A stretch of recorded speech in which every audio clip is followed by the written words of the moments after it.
Alive now. Yes, Yes, Beena, we are. yes. Hello, okay. Hello and welcome everyone. Today is Sunday. Sunday is a special day, not because of anything else, but Sundays are special for us because Sunday is the day when we actually read the story and just go through that. Of course, it reveals a lot more than, of course, the other thing. What we do in the weekdays is exploring the moreness and extracting the moreness out of every single line, every single word. But today is the day when we are going to through this story and let the story reveal itself. Later on, yeah, of course, Syl is going to reveal it in detail, but in the weekdays. So Well, today, and story you, time. not just me, and you, and Sher, Yes, and whoever else comes on Zoom. yes, You yes. do it So too. today is the day, story time for all of us. One thing just before coming on this live, Sir just mentioned that, and he says that I'm happy that you're here. That was something I was not expecting because, of course, I'm here I have to almost interrupt. every I said single it day. with a little bit more feeling than that. I said, I'm Oh yes, happy yeah, Beena. yeah, With okay, some okay, intensity to it. yes, yes, Oh, and okay, okay, okay. yes. I No, no, just want to say, please. Janet is here, and I'm really happy Oh, Janet is hello, here Janet. too. Hello. And Norma will Yes. come in a So moment, I hope. yes. Whoever Hello, is Janet. coming here and even later, welcome and of course, hello from me and Syl and from Hmm. all the characters in the story. Everybody is here. Oh, oh, wow, wow, Yes. wow. Okay. So what I was saying, I was sharing before that Syl said that Beena, I'm happy that you are here today. And first, I was not expecting. Second, it was like there was nothing special. Like, okay, I do come almost every day here and we do share things. So what's this? What's special about it? Because according to my understanding, I was expecting the something should like, okay, it should be something special to acknowledge that, okay, what a pleasure, what moreness we feel and we get from someone's presence. Of course, this could be anyone like me, for me, Syl, Sher, Norma, Janet, Ramsey, whoever, and of course, all others. But that was the should in my mind that if someone is acknowledging, then there must be something special, unusual, not the mundane. And that was the moment I caught myself and so say I like to celebrate it every day. And then I caught myself that okay, why I was going with the conventional, with the habitual, with the should, that it must be something special, otherwise we are not going to celebrate, we are not going to acknowledge. Again, the should was there and I need to work on that. There is no should Yes, into that. There exactly. must be no should into this. I Yes, should instead. No, this is something, it has to be inherent that yes. we need to celebrate and acknowledge and and appreciate Mm, every single moment. mm. The moment right now we all are in. We are sharing this moment.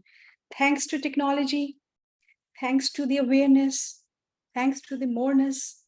Yes, Right now, in this moment, me, Norma, Janet, Syl, we all are here and we can share this yes, moment. And yes, this moment needs to be, has to be celebrated and acknowledged and appreciated yes. like any other special moment in our life. Exactly, This is exactly, what the core of exactly. deliberate living. They all are special. Yes. And this is the core of deliberate living. This Yes, is the core of deliberate living. exactly, This is the core of impeccability. And this is the exactly. core of moreness. This is what these Nobelia people actually sharing. They Yes. do celebrate every single moment. And I had the idea that okay, once you get into this moreness, once you get into this Nobelia living, you will not live a mundane life. By the mundane life, in Yeah. my mind, it was like, okay, having your family, having your friends around, having all the fun time with family and all these things, and you will caught up into only into these discussions, which is not good or not bad at all, of course. But that was again a should idea in my mind. Mm. That was the should idea in my mind. That why? Yeah.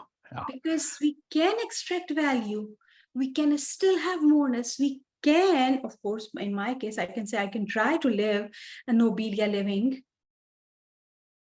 Yes. With all these things, with all the aspects in my life right now. Yes. My friends are important. My life is important. My family is important. And we can still live the Nobelia. Nobelia-Living is not outside only, it's inside. The Nobelia is It's inside. inside. It has to be inside. Yes. Yes. Once we get into this understanding that Nobelia-Living is inside me, then everything become a Nobelia-Living, can be, of Exactly. course. Exactly. So we can have joy and moreness from our work, from our relationship, from our everyday life. Like once when we started this this reading today, my laptop was on my kitchen counter and I was making some things. So this is how it is. And it didn't take me much to switch over to that. And that was again the understanding that we don't need to switch. It's not either or thing. It's all needs to be same because the Nobelia is inside. Yes. It has to be inside. This is what my understanding today. And I'm so thankful again, Syl, as you shared that. This just that tiny moment of saying that, okay, Beena, I'm so happy that you are here. It gives me so much more to celebrate, so much to acknowledge, and so much more to appreciate. And it leveraged my self-trust again, because it was the understanding I had about you and other people, and of course, this whole story in Nobelia-Living. That once you get this confirmation that yes, whatever I was understanding was not assumption, it was right there. It leveraged our self-trust. So thank you so much again. Now, Syl, after my long sharing, now you can start sharing the story. It is appreciation is not in any way connected to what went before or what is to come. Appreciation, true capital A appreciation, is completely and utterly 100% in the now. And we are appreciating the fullness of now. Anything else just diminishes appreciation as it becomes comparative. And this is the heart of superiority paradigm, that comparativeness. To say that I'm really happy you're here now. I say, oh, it must be special. Sorry, Beena, but that's narcissistic thinking. Exactly. Not that you're a narcissist, but it comes from that, because to them they have to be special. They have to be. So anything that is, oh, I'm special, and it has to. No.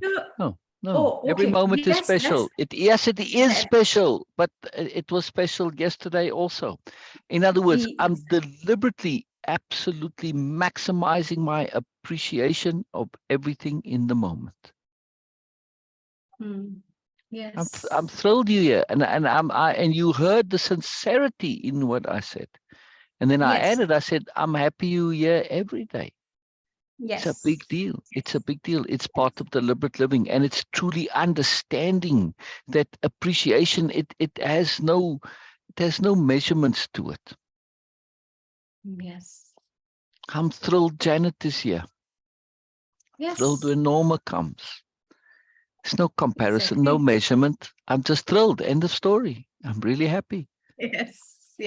But just want to add something. I was not feeling that. I was not thinking, not even a single thought in my mind that, oh, I am special. I know. Like I was assuming that this moment, something is special about this moment. Maybe because that, okay, it's Sunday and we are going to read the story, or maybe something else. So that was the thing, not that, okay, I'm special or in anything. Right. That's why I was teasing you a little bit. Right. It's just the mindset. Yeah. Yes. Like we just assume that, okay, we are going to celebrate that, okay, oh, then Right. once a year, your birthday, then it's your day, and it's a special day. Every day is your day. Every single day. Exactly. But yes, the conundrum though that many struggle with, it's that we are special every single day. Yes. But special means exceptional. But the brain can't compute it as being something that can happen over and over and over again. We have to learn to get into this mindset. We have to learn it. And also that things get transferred. You see that narcissistic logic, you couldn't say it to yourself because you're a humble person. But so it gets extended elsewhere because it's still so part of the paradigm. We have to be very, very careful. Yes. So it's just that inadvertency of it. It's really cool to see it in action, that you caught it and that you were aware of it. I'm just elucidating a bit more on it. It's super cool, Beena. Exactly. It was a should. Definitely, it was a should. So it's just super cool that you caught it. Really, really excellent. Really, really excellent. That awareness, it's a very big deal. Very, very, very big deal. Very big deal. I love it. Absolutely love it, Beena. One moment, yeah. All right, I'm kind of ready. We'll start reading the story in a moment. Has anybody else come and joined us? I haven't seen there, but I'm going to now. Yeah, I'm just getting my screen organized. This point of constant appreciation, it's a tricky point. It's a very sophisticated one because you really, really, really have to unhook from the paradigm thinking as we've now articulated. It's not only this about living in the good morness. Oh, wonderful beginning. Thank you, Janet. I'm so pleased you're here, Janet. I'm so pleased you're here. I'm eager to get going now. I'm in a hurry to get going now, just because you're here, Janet.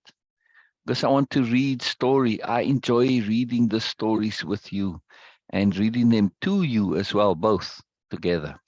Right? And in this case, that is exactly what we're going to do right this moment.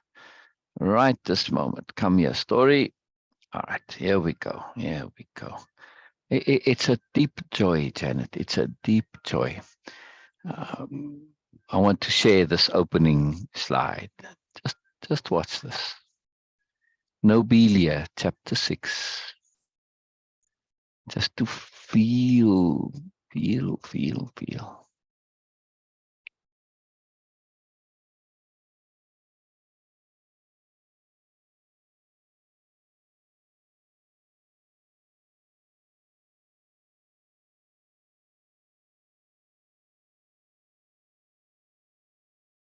Pay attention to nuance.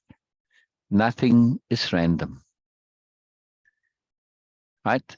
We have literally and figuratively in this opening video a foreshadowing. Yes, see, there's the four shadows in front of us, for us. Yes, and look what happens. Look. See. But then, right? Nothing is random. Nothing is random. Yes. Nothing is random. Will you read the quote, please, Beena? It is uploading for me. Yes. Okay. It's only when we live what we know that we are real. Yes. Tim Noble. Yes. It's only when we live what we know. What a quote. What a quote there. What a quote. And just for those who don't know, Tim Noble is kind of a fun player. It's a new character in the story. Yes, but it's also a character that's coming from the author side in the story, because you've seen other quotes from Tim, but it's all caps Tim. Yeah, it just says Tim, not Tim Noble, but then it's TYM, which stands for the young man. So yeah, the young man has become Tim and become Tim Noble. Just fun, just fun. So I think in this chapter, or either this one or the next one, the young man makes an appearance. He comes into the story. Yeah. Biella strode away with Ursula and Camillus, following the path leading down the mountainside, through a variety of gardens to get to the administration center. The group trailed along. The origin story, Nora shouted from behind. She and Aki positively skipping at the thought. You're going to tell the origin story afterwards, right? The excitement and anticipation of the group swelled at that. Yes, yes, Biella laughed back over her shoulder at them. The origin story, a favorite of hers as well. We will meet in the garden of origin when we're done. Biella promised, intimating for them to meet her there. The group veered off, taking various routes to alert others. Ursula and Camillus stayed with Biella. The telling of the origin story to a new aspirant, a big deal, a special celebration all tried to attend. When all three were alone again, Camillus said, I certainly never thought Ursula was referring to a right like a liberty. And maybe this is just a difference for me personally, but I never felt as though I had it right. I had my understanding, but that was never certain, always subject to change and revision. To tell the truth, and it's slightly embarrassing to make so much of it, because I'm afraid it makes me sound naive. I only now feel as if I am getting it right. That is why we love you so, Camillus, Biella and Ursula said almost at once. Both burst out laughing with joy. You represent our many selves, Camillus. You show them all so well, Biella teased, adding in a more serious tone. Your continuous drive to understand, always advancing, backing away, coming at it again, a little further each time. It's a joy to watch. You are open with it. Jesus and Nantu spoke simultaneously, the words merging as the intent of them the same. We are so Camillus, they shared. Quetzalcoatl mused. An origin story. Wow, this should be very interesting. I never thought to see such, so deliberately used, as is implied. Camillus, Biella said more seriously, do you not wonder at the mystery and marvelousness of your interaction here, now, at the school, with me, with Ursula, with the other aspirants, with the delegates? Yes, most certainly. I am at a bit of a loss, or lost, I must say, Camillus acknowledged. Do you not wonder at it all in the context of your stated and confirmed intent? Biella pressed. Which one? Did I? Yeah, you've lost me a bit. Biella and Ursula affectionately giggled and squeezed his arms. Camillus had somehow ended up in the middle. He did not remember how that had happened. When you agreed to help me with the delegates, you expressly agreed to help me make things clearer, to help with understanding, and to do whatever was necessary to achieve those goals. You had been most earnest in that commitment. Oh, yes, I did mean every word, but I was just being friendly. I mean, I really did do want to help as much as I can. You have power, Camillus, Biella said, leaving it there for the time being. Camillus already lost in thought at the statement. She had a few things to tell Ursula before the registration. There's not much to the registration, Ursula, but I wanted to fill you and Camillus in on the background and how it all connects. If I don't get the opportunity, it will befall on you to fill in the delegates on this aspect of the new nobility and the ag. All the registration entails is getting you into the health and recognition system. You can choose any vacant place to live, or as most do, multiple places. You can freely eat or partake in any of the services and goods available across the planet. You will have access to a modest financial resource. It's mostly in case of off-planet emergencies or needs. Hold on, Biella, Camillus protested. Could you slow it down and back it up a bit for me? I was a late arrival to the delegation, and it seems I missed much more than I realized. Could you tell me about the whole planet, the system, the way everything here works, all the details? I know I could get those from the information service, but I'll just fall asleep. I get so much more when hearing things from you. He smiled so endearingly, Biella could only laugh. I would also like to hear more, Biella, Ursula said, adding with a twinkle. It would go a long way with the delegates if I had some extra in-depth details. Biella chuckled, enjoying the artful play of Ursula, a tease and cajole mixed in with the truth all at once. Ursula was picking up the spirit of things so fast, so excellent.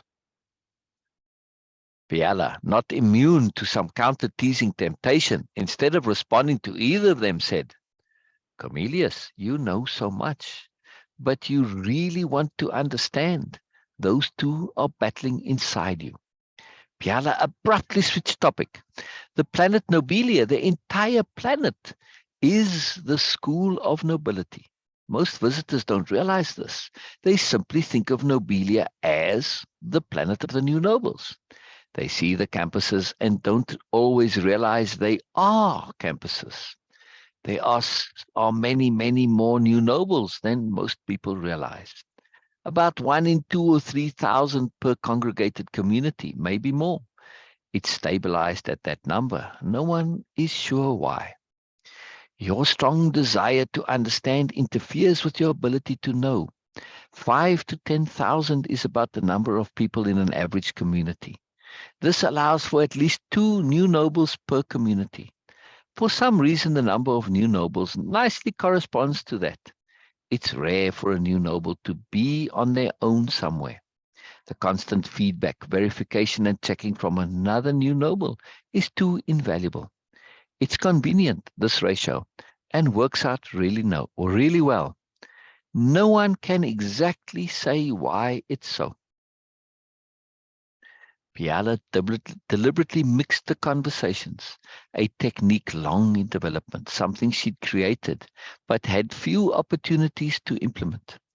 Camillus seemed to be at a crossroads.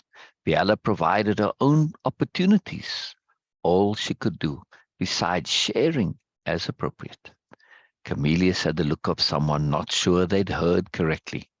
Biella let slip not an iota of recognition. Ursula didn't react, taking her cue from Biella. Oh, what a team they made. Biella smiled inwardly at the thought. And with Camillus, what a team. Our entire world is elaborately set up, but it's all hidden or incorporated into the design and flow, so as to be unnoticeable.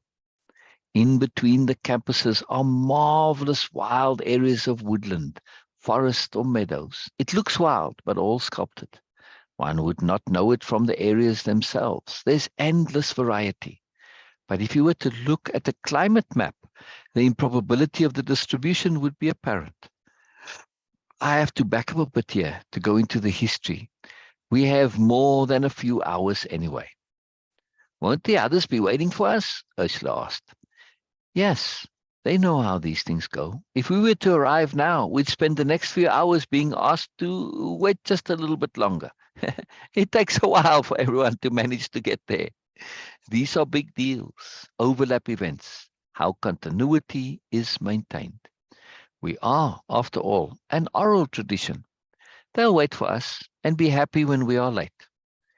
Understanding can come at a cost, Biella continued, slipping in another tug at Camellius. Over the course of the history of the new nobility, they've been recipients of much generosity. Initially, all of it invested. The new nobility are paragons of frugality. The investments, combined with an ever-increasing stream of donations and their extremely prosperous business activities, led to the new nobility becoming one of the wealthiest groups in the ag, creating a dilemma. They never sought wealth to that extent. A full meeting was called, and over the course of a few years, the end result was Nobelia. They bought the planet and set about creating and designing the school and everything else. Now the new nobility is the largest charity institution in the agglomeration, by far, among other things. Crossing the garden of surprises, Biella continued. The entire planet is self-sufficient in every way. Food, energy production, mining, everything. A prime goal from the beginning.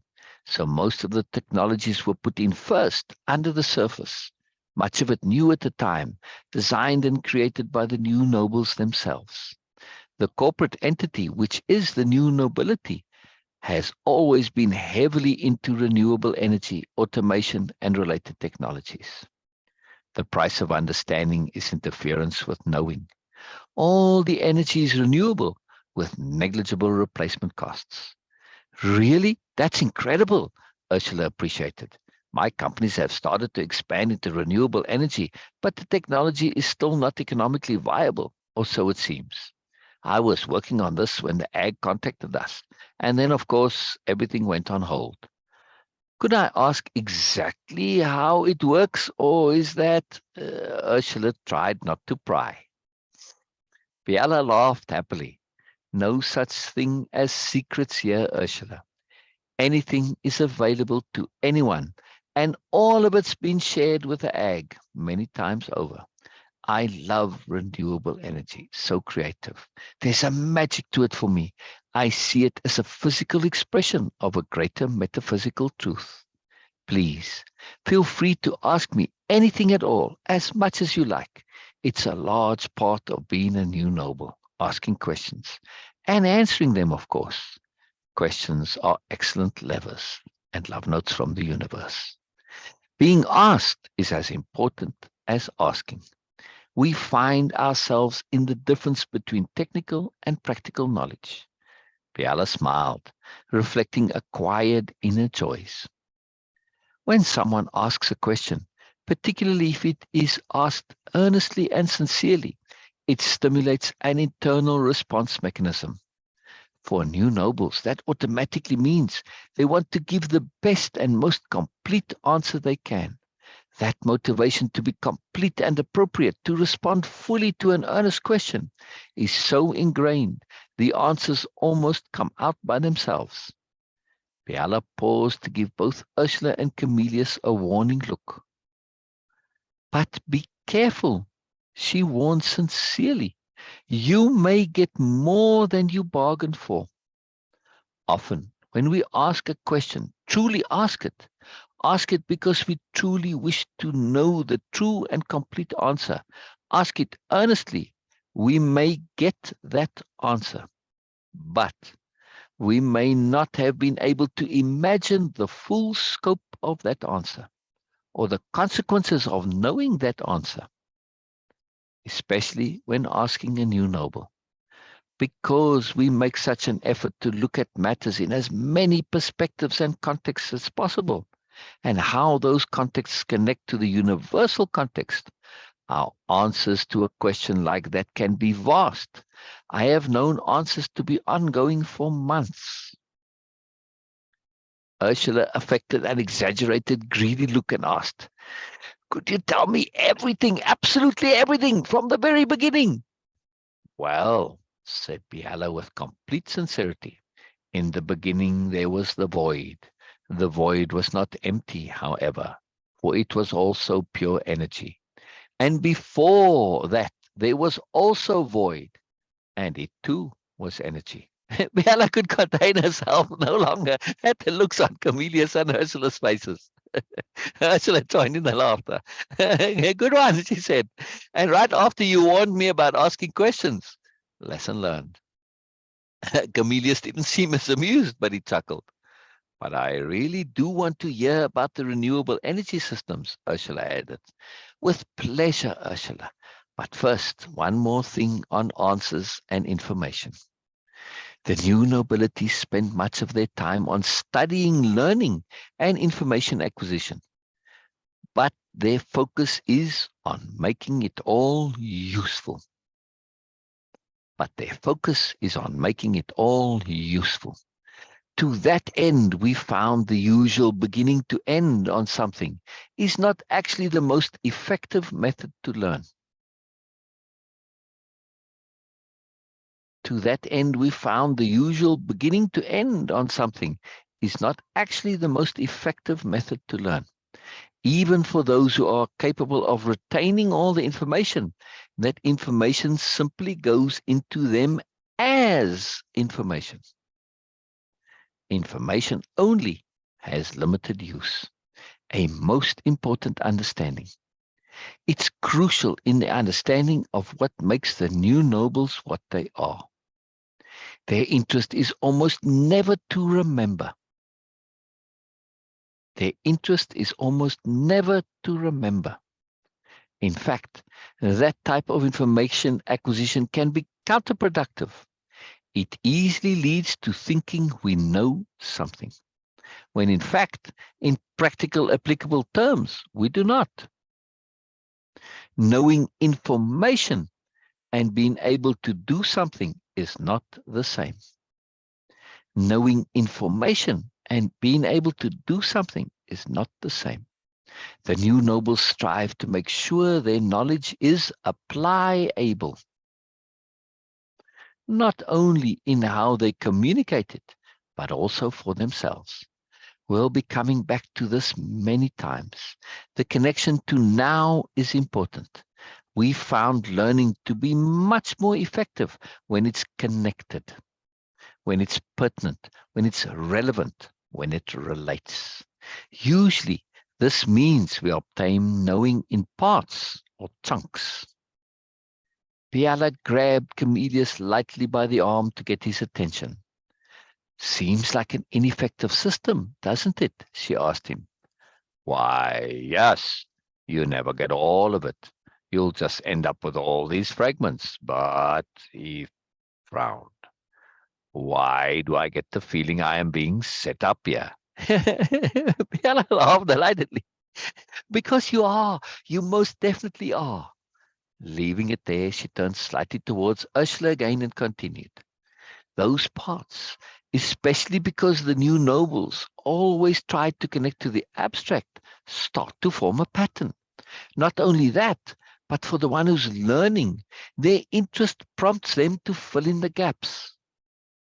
Their interest prompts them to fill in the gaps.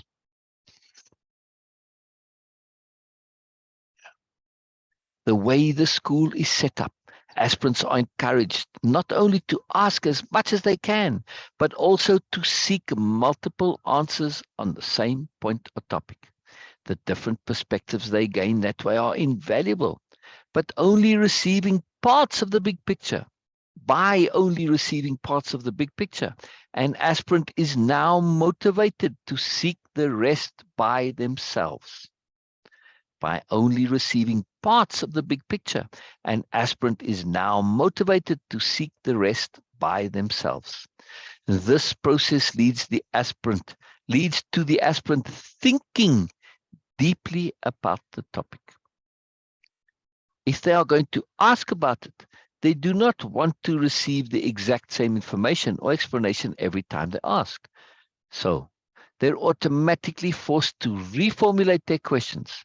They have to extrapolate somewhat to frame their inquiries in such a way that it's connected to the original explanation, but also leads to an extension of it and to new information and understanding. As their skill in question asking grows, they will ask in alternative ways to ensure receiving answers from many different perspectives and viewpoints. The overall magic of this process results in someone putting together all those parts by themselves. The overall magic of this process results in someone putting together all those parts by themselves.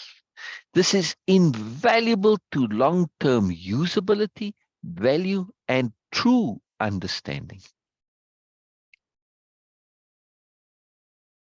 Oh, that's excellent. Ursula shared with delight. What I could have done with this in my companies comes complete with a built-in reinforcement system. In the question for the missing parts, the questioner will reveal their understanding of what went before and what they yet need to learn. It has built-in fact-checking. Wow! This is why I so very much want to become a new noble. Everything is to the next level. I'm only connecting it to my experience at the moment, but I realize there's more to it than I've said. You mentioned the abstract, Biella. I'm surmising it's a very big deal. Biella beamed at her. So excellent, Ursula, so excellent. And please, it's actually encouraged you to keep on relating to your area of expertise. It's one of the great strengths of the new nobility. We are not all the same, not even close. Yes, from a philosophical perspective, a remarkable similarity and cohesion exists, but that's not because of what we taught. No, it comes because we just happen to end up choosing the same thing in the end. How we express that, how we relate to it, our path and approach to the abstract core is as varied and individual as you could possibly imagine. Biella stopped walking. We understand the power of interest and motivation. We understand the power of interest and motivation. Expertise, true expertise, is almost always connected to intense interest. That interest is what provides impetus and motivation.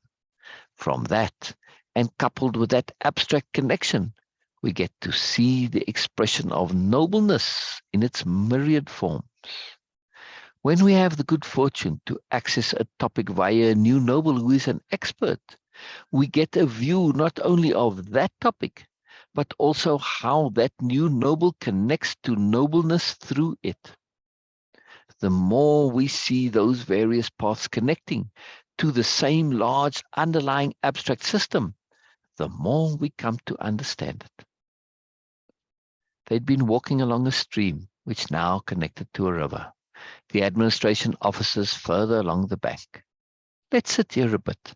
A great place for an explanation on renewable energy, Biella said. One last point. Obtaining knowledge in parts like this, like that, naturally prompts an extrapolation. Aspirants are all insatiably curious. Without that curiosity, they won't last long as aspirants. That curiosity leads to exploration of the parts, how they connect. Through that exploration, questions are generated. And more importantly, especially once the aspirants have been exposed to the various techniques, it leads to extrapolation. Capital E, extrapolation. We value extrapolation most highly, as you know. The aspirants now have a perfect opportunity to practice.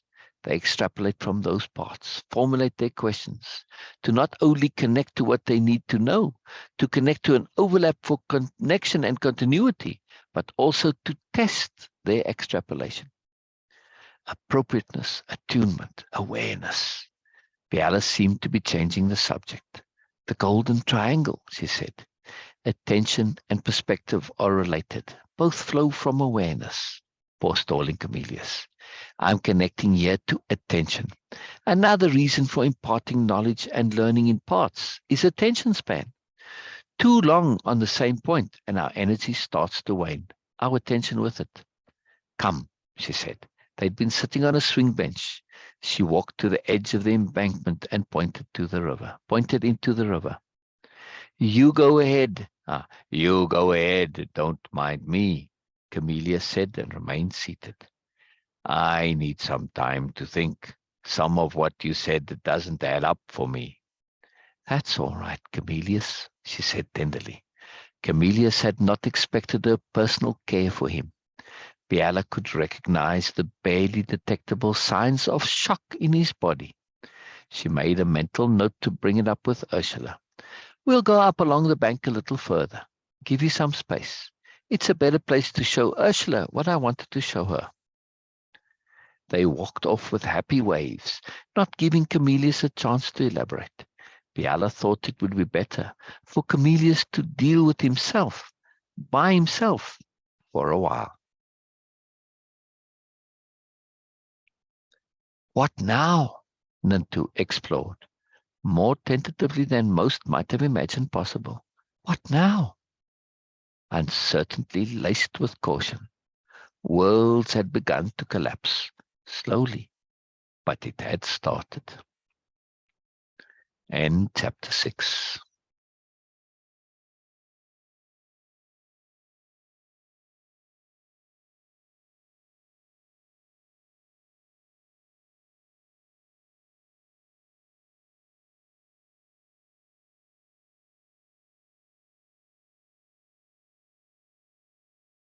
Yes. It's Thinking. a big thing. Okay. It's a bit emotional also. Yes, yes, yes it is. Yes it is. But To fun. know, yes, to know what's coming, and it's fun, exactly, and the counterbalance. Ursula's joy is not diminished by Camelius's struggle. And we're just seeing the start of his struggle, right? But the two of them, both Biella and Ursula, they can look ahead. They are looking ahead. They do practice looking ahead, anticipation, extrapolation. It's a very big deal. A point Biella doesn't mention yet, or maybe she will later, I don't remember. But for an aspirant, it's not about receiving answers. The questions don't actually look for answers. The questions are about checking your own answers and seeing if there's more that you haven't found yet. That's a very different thing than looking for answers. Yes. The aspirant is encouraged to create it all for themselves from scratch, not go and say, oh, okay, I see, okay, thank you, and then put together everything from answers. No, their questions are really checking. The questions would be something like, let me see now, on this point of motivation and interest and expertise, this is how I see it. Am I understanding it correctly? That's their question. Am I understanding it correctly? Have I put it together appropriately? Is there more? And the answer might be, yes, there's more. Keep going. Not giving them more. Yeah. So it's really about thinking and questioning and figuring it out for yourself. You're not in a completely blind vacuum. Occasionally, and also when you go and you hear sharing, the sharing is really somebody saying, I was thinking about this today and this came up and that came up, and there's a sharing. That sharing is, of course, an answer to some question. The key is to connect it, right? So it's not that they go around getting answers in a typical school system where it's all information-based. No, this process encourages them. They don't get any answers given to them, so they have to create it themselves, and they have to fill in the gaps, put the bigger picture together. It is a profoundly sophisticated system of learning. Janet, I hope you're still here, and I'm keen to hear some comments from you, Janet. I know you like to absorb after a story, and nonetheless, I am keen to hear what mood the story has engendered in you. What mood? What mood?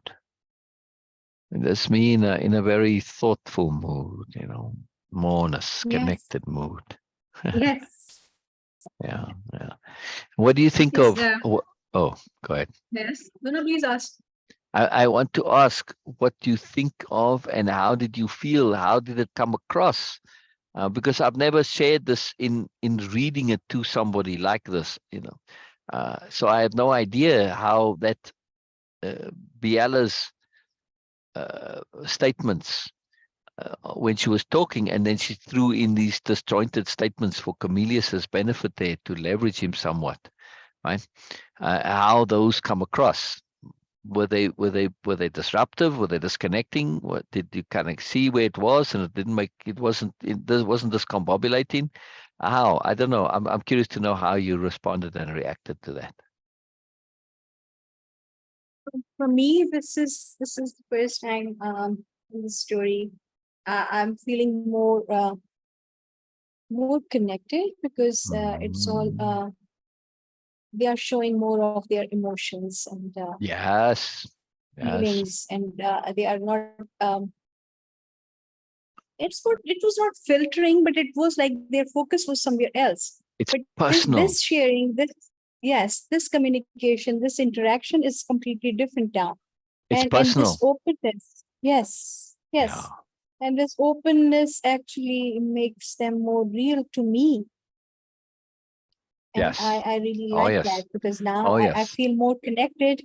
Yes. I feel more closer to those people there, like Milius, Yes. and then Yes. Biella and Ursula and everyone. Right.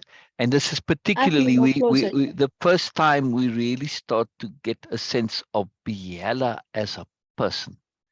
Yeah, because before Exactly. she's acting with the delegates, she's acting as a new noble to show what it is.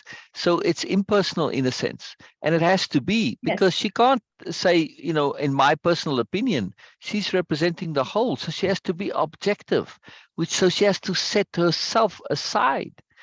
But in her interaction with Camillus here, and to a certain extent with Ursula, she's now able to share personally, to share her affection, her caring. These are personal things. Yes, it is also part of her mandate, because this is what any new noble will do, not only Biella.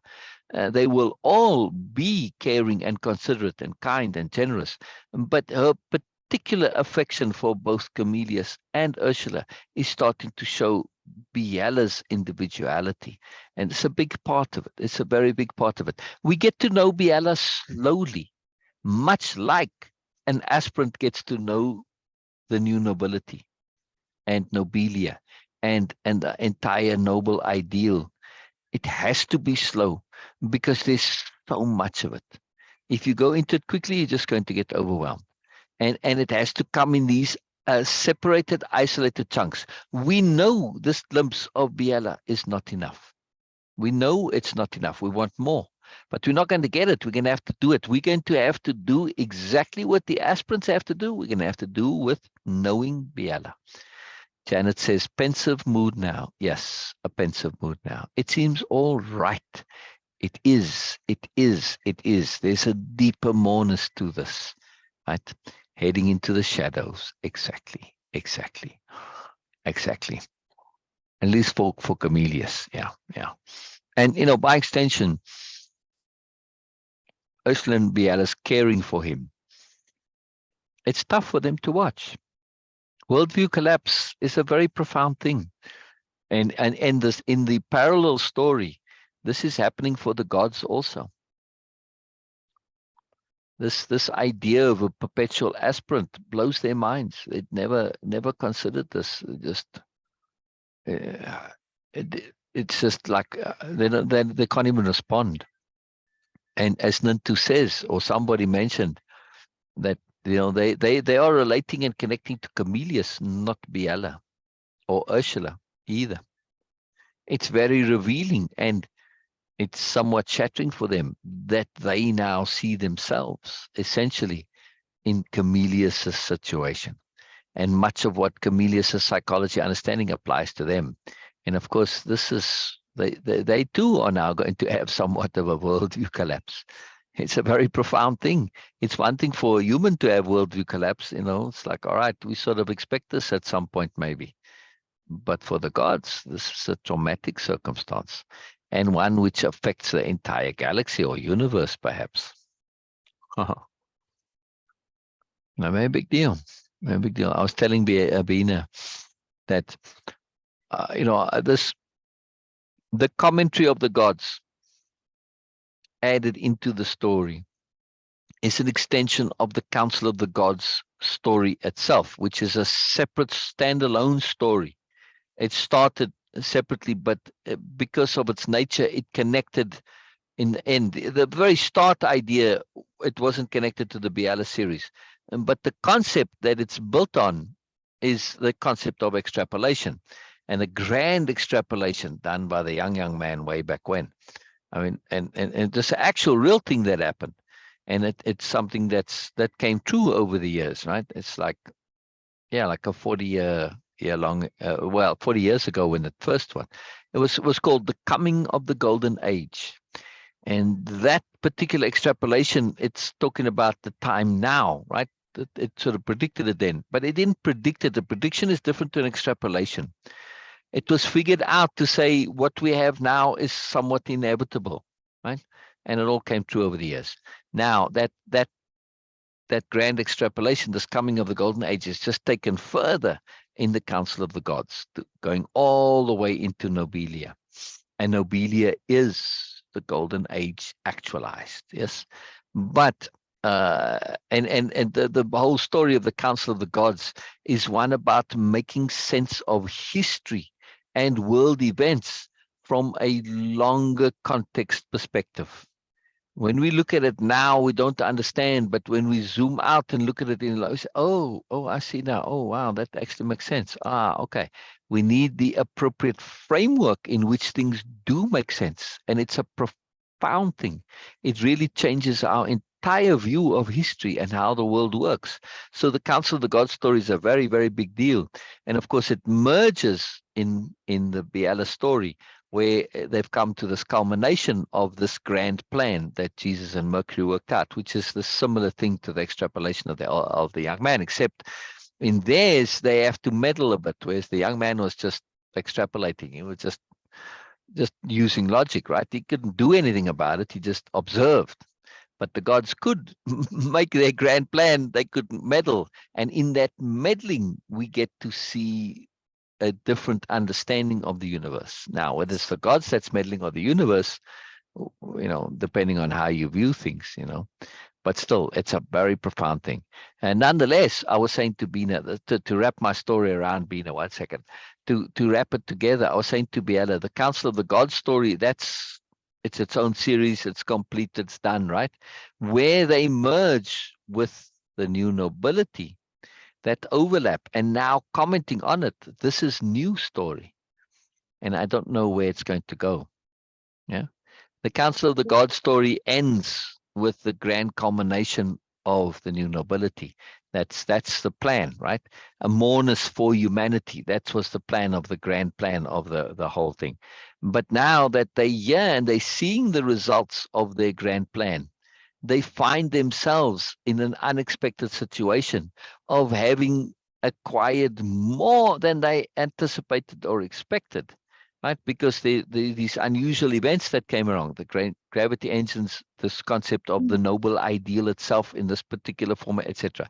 So they don't quite know how to proceed, and they're observing, and they're particularly observing Biella and this interaction, because they realize they at a bit of a loss, right? And we see this. I mean, they're like chameleons, and they know, but there's things missing, right? They are so much like chameleons here. It's astonishing. But how they going to deal with it, and of course, how chameleons does, two different things. We'll have to see. We'll have to see. I don't know where this story is going to go. And I was just mentioning this, that when I said it earlier, excuse me, part of the capital R reading and the sharing is also to get insight into the author's perspective. And particularly when we go through it in the week, in the capital R readings, I share many things which are writing points, which are author specific things. And it's just fun, it's just interesting. But one of them is the story needs to write itself. Now, that's not quite as automatic as you might think. But if you introduce something, it then has consequence. You're not sure what that consequence is, but you have to make that consequence connect to the story, and it all has to fit and make sense. Now, you may have thrown a complete spanner in the works, a wrench for Americans, spanner, wrench.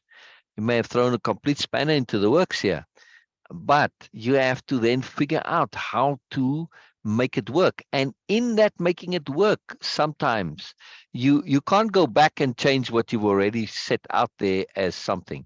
So you have to sometimes rearrange the whole world in order to make your thing work. It's a very profound thing, but that's when a story has integrity, because that's how life is. And when we do that, it's very profound. So I have no idea how this is going to work. For the gods, their story may have to go up. I can't change the Biella story. That is as it is. But how they are, their story, their reactions, this I don't know. I have no idea how it's going to work out where it's cohesive and makes sense. We'll see. It's going to be a fun journey. It's going to be a fun journey. It's going to be a very fun journey. Also, the relationship between Biella and Ursula.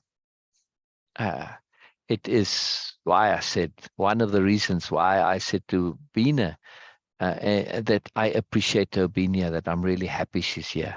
Not just today, but every day. It's for the same reason that Ursula will say it to Biella, and Biella will say it to Ursula. Say it to Camillus. Joy, joy, joy, joy. So much moreness, the joy of moreness. Yeah. With some, we access moreness more so than with others. It's just how life is, right? We have overlap, we have connectivity, we have resonance. It's not better or worse, it just is. Biella and Ursula resonate very deeply, you know, and they are very different though. But it's a magical thing that resonates. Same with Camillus. There's a deep resonance with Camillus, a deep understanding of Camillus, even though he's completely, radically different to both of them. You know, they have more similarity than there is difference with Camillus. It's quite amazing. Quite amazing. It was really fun reading it, by the way, Janet, to you. You know, that's in my heart. I feel like I'm reading it to you and to Beena. It's a great joy. Yes. It's a great joy. It's a great joy. I really enjoy it. I enjoy it. I have different energy today also.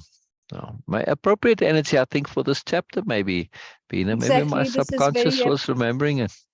yes, this is very appropriate because this story is about actually more than extrapolation of it, absorbing it and let it sink in and connect. So that's why it is more appropriate to have a bit of soft, subtle energy instead of having that high energy to go and move forward. But this is very appropriate. I really like that. It's soothing. Yes. Yes. And also, you know, there's much profoundness in the story. And this chapter, yes, the main point of this chapter that comes through is on a different system of learning. But it doesn't come at one in a very heavy way. Like you said, it's kind of soothing, this chapter. And that's important too. There was so much that came before. One has to sometimes step back a little bit and just chill and just let things soothe and spread out. Even though there's a lot moreness here, it can't be helped. There's always moreness. But nonetheless, the soothing aspect of it was very important. Yeah? Yes. That's a big deal. That's a big It's deal. a big deal. Also that the connectivity with the characters, with Camellia, with Biella, with Ursula, on a Yes. more deeper level is very profound for me. Yes. Yes. And there's more coming. We're going to get to see a bit more of Nora and Aki, Kaljun and Marco as well. Yes. Yeah, which is nice. And That will Amumta be a little fun. bit. Yeah. I mean, That will be Amumta's fun. always, yeah, it's always a bit of a mystery because he's an alien. And of course, the collective, well, not much. And Shah, she doesn't say much. So, you know, you already know Shah quite deeply. So there's no real need to know more of her. And she's just there. You know, that's all that our Shah is, you know, always there in that deepness of hers. But certainly Nora and Aki and Kaljun and Marco, we get to feel personality from them. That might take, I think it only in chapter 10 do we get this, maybe a little bit before, but chapter 10, by the way, The origin story is a very big deal. Which reminds me, Beena, I have work to do, like real Oh, serious work. Yeah, okay. because the story itself is written, but I haven't put it into slides yet. Not all of it. I Oh, mean, I've got this chapter and the next chapter. This is chapter uh-huh. 6, chapter 7. So I have Okay. to put the rest of the chapters into slides, and put the the backgrounds and the pictures and everything. So it's something that needs doing, and I hope you'll help me with it again. So Yes. it's a big This deal. It's a big deal. I want to ask you something about this because for me, uh, the most not the important one, but yes, the most vital one, you can say that. Mystery about the different characters in the story is that I want to see that, okay, with whom I connect and resonate more. Because in Interesting. every character, I feel that, okay, there is something, at least, okay, yes, there is something. Like with Camellias, I was like, okay, yes, there is something. That definitely, I feel that, okay, now. And then that was a very sure kind of thing. So, and then I realized that, okay, everyone has some sort of every character's aspect in them. And this is just my assumption of I can only say about myself that I feel that, okay, they are. I connected with, like, resonate with, resonate with more with Cornelius immediately, like, okay, yes, he was the one who was struggling with ego. So yes, okay, Oh, I was like that. So, and it's still, it is not a dead fish. It is just, okay, yes, it's there, and it is doing what it is, what it's supposed to do. Okay, the ego yes, is to protect us, and this is what it is. So yes, of yes, course, it is not dead, and it is not going to be. yes. This is how life is, and I don't want to be like someone who is, Oh, maybe it's a big statement, but I don't want to be someone who is like completely selfless, because this yes, this is not my aim to be. I don't want to be like that. exactly. It'll be a For me, stone. yes, my idea of life is completely different.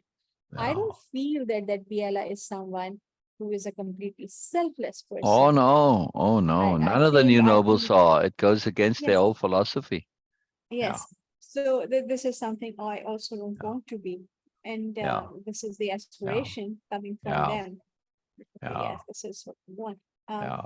so this whole idea of having every character, there is nothing bad or mean in any character here. Some people are No, like, no. okay, yes, in this decade, and someone else is getting birth on the next decade.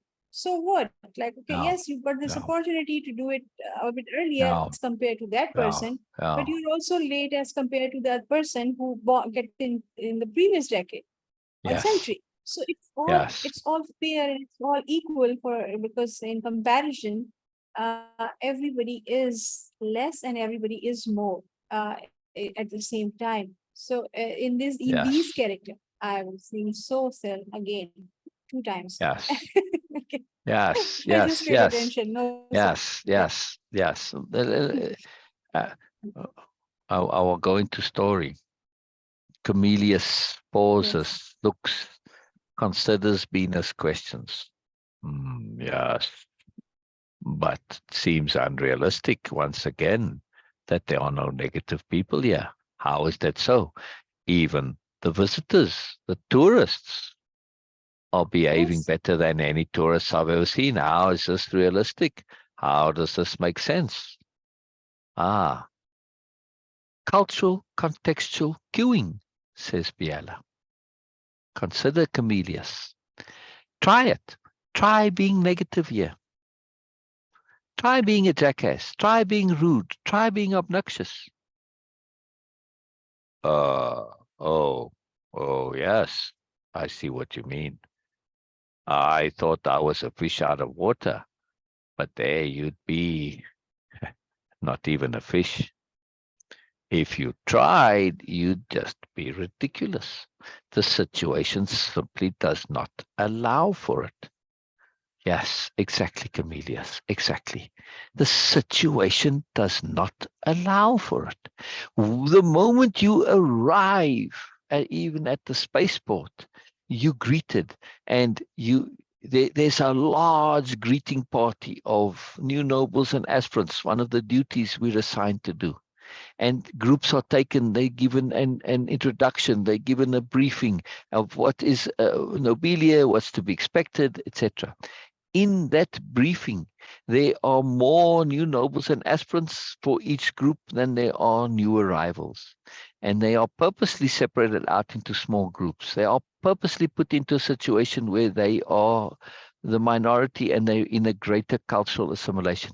And they can see there's like a little cocktail party, and it's a very profound, so it's like a whole day thing where they're now getting to interact with the new nobles. And they see the new nobles and the aspirants interacting with each other because of the power and the sobriety and the expertise and the connectivity and the confidence, etc., of these individuals. They set the tone of the environment. Also, this is their home ground and you, the visitor. And naturally, we tend to, when you go to your friend's house, for instance, right, you adopt to their customs, unless you're exceedingly arrogant. But this is a natural instinct for most when they're a bit out of their depth, to look around and look to fit in. And this is deliberately engineered. Now, when you are left to the rest of the planet, you are always looking around and you're aware of the difference. And you don't want to be the one to expose what a buffoon you actually are. Therefore, you're on your best behavior. It's simply not just an ego mechanism. It's just leveraging the deep appropriateness we have as human beings. When you're put in an environment where being good and nice and pleasant is appropriate and being the opposite is utterly inappropriate, unthinkable, it's very, very difficult to do so. It happens rarely and occasionally. And when it does, let's say somebody loses their temper, it's treated as a medical emergency. Yeah. The patrolling health system, there's a deep, deep health system that's integrated into everything. It's what Ursula's going to be signed up into, yes, as an aspirant. This recognition, you get, and so the system is always monitoring everybody, and if it sees a spike of emotion or heart rate or whatever, medical teams are called, medical robots, whatever. And somebody loses their temper, this is treated as a medical emergency and they carted off on a stretcher. No allowance for it. Even though they might just have been being a jackass, doesn't matter. On Nobelia, being a jackass is treated as a medical problem, medical emergency. No space is made for negativity. It's just not possible. And when it happens, it's an aberration, an exception. Does that make sense, Beena? Sorry, I'm getting into story mode, but it's just a fun little aside story. It's just a fun little aside story. This can go into snippets. Yeah, I can take it out of grain, and since I put it in that format, I can copy it out there and just add it into my quote file as an additional, going to the additional works, right? As a snippet of how, because we are Nobelia. This is how Nobelia works. Everything is thought through to the end. So this fact that people are positive here, it's a very big deal. But think of it, when you were a child and you went into somebody's home, like, like a grandmother, not necessarily yours, but one who has respect of everybody.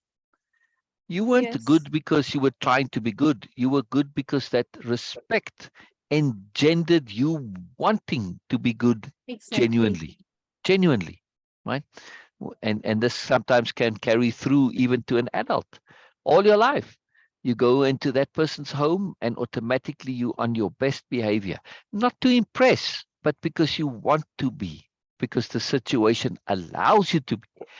And we all deeply wish to be good. We just don't have the space for it. Nobelia makes space for that. It is a profound thing. I have experienced this.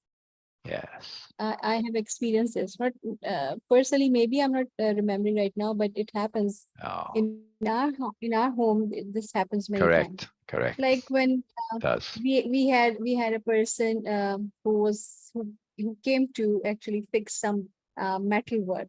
So he was doing some welding and other thing. And then, my brother asked him to wash his hand before having lunch, because we offer him lunch. So when he came into the washroom and he was washing his hand, after that he was very quickly, like desperately, he was washing the whole basin. And my brother just got him. He says, "Okay, oh, what happened?" And he says, "Oh, because it was so clean. How can I leave like this?" So he was, so it was a queuing. No one, of course, was saying anything. Like when people, mostly my cousins and relatives, they say that our children are at best behavior here in your house. We never scold anyone. We never do that. But it just happen automatically. So I understand your point here now. It's a very big deal. Plus, queuing. right. Now, the new nobility are aware of this. At the same time, they are also aware that this could put an inadvertent stress on people. So they go out of their way and overboard to make those that are in the situation behaving on their best behavior be very comfortable with being on their best behavior, to not see it as a stress, as something that's, oh, I've got the standard to adhere to. The effort is appreciated and the behavior. So now it becomes a fun, joyful thing, and a lot goes into making that comfort part of the deal.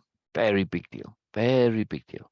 So the new nobility, in other words, are excessively considerate towards their visitors. Excessively considerate. Yeah. But they can only be, right? I mean, and there's not too many that come because, as I said before, camellias like the equivalent of St. Helena. It's really out. It's not easy to get to. And as such, few can come there, and, time and effort and all that. And so they really appreciate those that do. It's more than just sort of something that you put on your to-do list, your bucket list. Oh, go and see. No, there's some serious, intent to come there. Occasionally, though, there are some, but for the most part, it's a big deal that people are wanting to come there and that do come there. So they treat it with that due respect, in other words. Yes, Beena? Yes. It's a big deal. It's a big deal. But to make somebody to do both simultaneously, and Janet, Janet just says, thank you so much, Syl and Beena. It is a most awesome pleasure. Most awesome pleasure. It's a huge deal. I was responding as Nobelia, which is very interesting. I'd shifted because when I go share to the page, I have to share it as Nobelia. So I have to shift my ID to Nobelia. That's just the page name. But then I'd forgot to do that, and I hadn't shifted back. That's very interesting. So I was, my reactions to Janet's comments were as Nobelia, which is quite appropriate, I guess, right? In today's thing. Yes. Anyway, it is a deep pleasure, Janet. Janet says, shoot, I got bumped out and now it's unavailable. Oh, I wonder why. That's very interesting, Janet. That Janet said this in a chat comment to us, not in the comments. I wonder why. Oh. She said this before. That's not available. I mean, the live hasn't disrupted. It hasn't stopped. Oh, I forget you can't hear me. That's very interesting.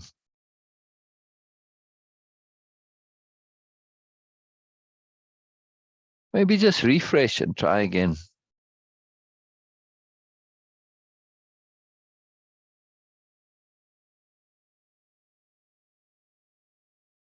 Yeah, very peculiar. Maybe our internet just dropped. I don't know. Wonderful, wonderful. All right. Good. Janet may come and try again. Wonderful. Yeah, I'm keen for you to be here, Janet. You being here, it's a very big deal for us. It's so appreciated. Like it's everyone else, we have it's a big deal for us to, for Yes, Norma, Janet, for Sher, for exactly. Ramsey, Exactly. Lisa. Yes, so everyone. Exactly. I was thinking of Cheryl earlier today. I actually meant to ask you to tag Cheryl. So I think she was online, but I I didn't remember. Energy a little low today. That's all right. That's all right. It is what it is. Yeah. Something is off, Beena. It says live, but I can't. When I click on the post, in order to see the comments on the side, I'm not able to do that. It's not letting me. I click, nothing happens. Oh, that's a little odd. Unless it's just slow, that is how it is sometimes. Yeah. I mean, lately, eBay, Facebook has been very slow. I mean, I type stuff in chat and I type a sentence, 10, 12 words, and I don't see it there. And then then it starts to fill in. Is that gap and that delay? It makes typing with concentration like a whole new level, and making sure you don't have typos. There it goes. Yeah. See, now I clicked and now it's zoomed in. Now it's zoomed in. All right. Wonderful. Wonderful. And Beena, what do you think of this learning mechanism? Questions. And did you see I put in an in the moment ad lib edit? I put in there. Did you notice? No. With questions, you didn't hear me say love notes to the universe? I hear that. I was like, okay, yes, it was just like, it was But it's not written. integrated. Yes, it was integrated as very naturally. So Yeah, exactly. That's what I'm saying. I did some ad lib editing there very naturally and very fluently. Yes, just. yes, Beena, for those who don't know, this is just a special joy that I'm basically giving Beena a little shout out there, or a big one. Because Beena made a very profound verbal selfie post about questions being love notes from the universe. Not answers, but questions. When you get a question from the universe, as it were, it's giving you this gift of exploration, gift of interest, gift of motivation. And in that, it's a love note. And this is exactly the system that's being used on Nobelia. They stimulate these questions because in pursuing the question, you learn, you grow, you extend, you explore, you fill in, you put it together, you connect, etc., etc., etc. Right? So when an aspirant asks a question, they never get an answer in the usual sense, right? They might get techniques of how to get to your answer, right? They might get alternative perspectives on the question itself, right? They may get a response on what are the implications of your questions. Well, let's see. It means this, it means that, it means this. Yeah. Occasionally, they will get a direct answer. Because sometimes a question, a truly earnest question, is when you've done all the work yourself already and you've come to a dead end. And then sometimes it's like, and you get that right? That just for some reason you were blocked in seeing. But generally, they would rather share techniques and mechanisms for coming at your block from different angles. And then, you put it together. You don't get told what it is, but you have that aha moment and it comes from inside. What a magic, what a magic, what a magic, yes? What a very cool magic. Yeah, it's all working fine now, yes. Beena. Yeah. It's just a bit slow, just a bit slow. I think eBay has gotten eBay. I keep calling Facebook eBay.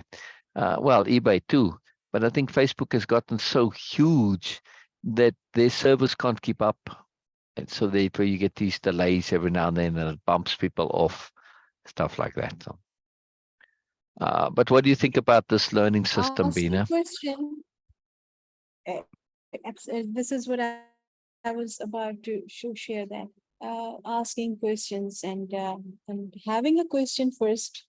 This is for me, it's all even before asking Yes. any question. Having a question itself is so profound that you are thinking, you are able to think about these things. These are whatever the topic is important for you. So it's a Yes. self-awareness right there. If you have Exactly. questions, it's a very, very important point. Be Exactly. aware of yourself, that where your priorities are. If you are having questions about things which are not so obvious, it means that you are thinking more than just the obvious. Your priorities Exactly. are different in life. Exactly. So for me, having questions is a very self-aware mechanism Exactly. To to question leverage our yourself. questions and why the question. Will you please read Norma's comment? And Norma, would you please elaborate on your comment? This is a very interesting comment here. It seems like there's a lot more to it, like we're getting the tip of the iceberg there from Norma. Please share more, Norma. But will you read it, please, Beena? Oh, she says pity doesn't happen in real life. What do you think about that statement? You know, on the one hand, it's like people are going to say, well, what do you mean pity doesn't happen? Of course, I see pity all the time. So there's obviously more. It's a contextual, it's No, a contextual comment. I can read that virtual comma there. Pity doesn't happen in real life. Oh, maybe. Yes. Is Yes, that how you mean yes, it? yes. Yes, I feel that this is Like we what she don't is get the saying. pity I we feel it. want. Yes. Yeah. Oh, no. She's just saying, oh, it's a pity. It doesn't happen in real life. So this, It's a pity. It's a pity what? Oh, you mean the learning mechanism? Yes. yes, this is how I understand what Yeah. she's saying. I Oh, see. please, Norma. She's saying pity it doesn't. Yeah, I get you now, Norma. It's a comment on what we were saying. I got you. Not a statement about pity. It's a pity it doesn't happen. It is, Norma. It's a very big deal, this this understanding but it does happen in real life, but not commonly. It's happening here in this environment. It happens on Zoom, my Zoom every day, right, Beena? Norma saying, no, I don't want anyone else crying. Right. Well, I hope you're not crying, Norma. You must be happy, Norma. You must be happy. This is important. You being happy is important to the universe and the world. It is a very critical thing. Very critical thing. When we realize that when we unhappy, it's usually not us that's unhappy, but some aspect of us. And particularly that aspect is one which is sort of just not getting with the program. They're in a little bit of a bubble, that aspect, right? And that could be, Mr. Stubborn, Mr. Ego, whoever, Mrs. Pride. Those are aspects. They're not our real self. They're just aspects. And to understand this about ourselves, that like your computer has its operating system, that's the computer. The programs that are on your computer, yes, the apps, in other words, they aren't the computer. And often the app will have a problem and we think this is us having a problem. No, we mustn't confuse the two. Your app is having a problem, not your computer. Sorry to Yes? interrupt. Sorry to interrupt you, but Norma is saying wrong. I don't know what she's actually now. When I said no, I don't want anyone else crying. I don't know. Yes. So Maybe we are getting it wrong. Please, Norma, just come on yeah. Zoom or just explain it a bit more for us. Yes, please. Yeah. Well, I think maybe it means that that she's crying. No, I don't think necessarily that you are, Norma. I was just using it as an example. To just elaborate a little bit on aspects. Now, in the story with Camellius, this does go a bit deeper. Yes, some of it is his aspects responding, but why is it a worldview collapse? because in this case, the computer, the operating system, is actually having a problem. Yeah, when we have a problem with a program on the computer, yes, it can throw the whole computer out of balance, but typically not. Typically you can remove the program, delete it, give an update on the program, and essentially get things fixed. But when your operating system is not working right, then your computer stops working, and you can't deal with things, and that's worldview collapse. That's when your computer crashes, right? And that happens in people. So, yeah, no, I don't want anyone else crying either. When you think about crying, isn't crying an admission that we cannot deal with the situation in a different way? It's not the only way to deal with situations, right? It's a way, it's not the only way, right? A way, not the only way. Through understanding and awareness and moreness, we can find other ways. We can find other ways. And understanding and then applying, that's a very profound way. Take awareness, discernment, understanding, ADU. Why is that ADU? Because they add to you, both you as an individual and you as in universe. Yeah. And because through that ADU, we get to application, right? So ADU equals application, or leads to, right? An arrow there. Very, very big deal. So please elaborate more, Norma. We want to hear from you, Norma. We love hearing from you. Absolutely. I love hearing from you. I'm assuming Beena does too. I shouldn't speak for Beena. I'm pretty sure she does. So I'll take a bet on it. Yes. I'll put lots of money down. Yes. Oh, yes. And sometimes crying is something, the old standing perspective start breaking. Okay. And then it comes out. Get out of your system.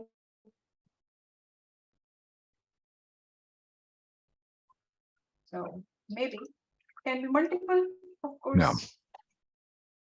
I want to hear more, Norma. I want to hear more. I just love Norma's comments. They always like get my brain working, big time.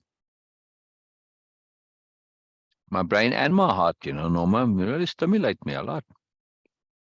Very cool. But to get back to your core comment about pity, it doesn't happen in real life, that this learning system doesn't happen in real life. Well, not generally, but it can in exceptional circumstances. If we make the effort to implement it, we can absolutely have it happen, yes.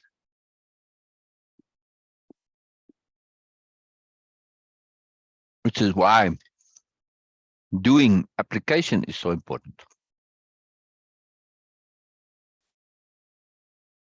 Can't just leave things be sometimes. We have to actually do, yeah?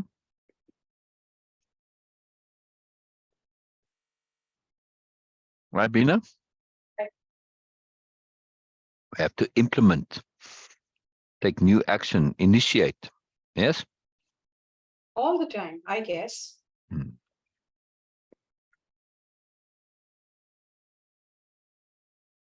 I'm imagining Norma typing away there. that would be fun. Long story. Do share. Please, Norma, please. Hearing you, capital H, hearing you is very important, Norma. Very. It's a very, very big deal. I do want to make a point about one of those coexisting conundrums or counterbalancing conundrums or coexisting contradictions that the new nobility are so fond of. And why are they fond of them, you might ask?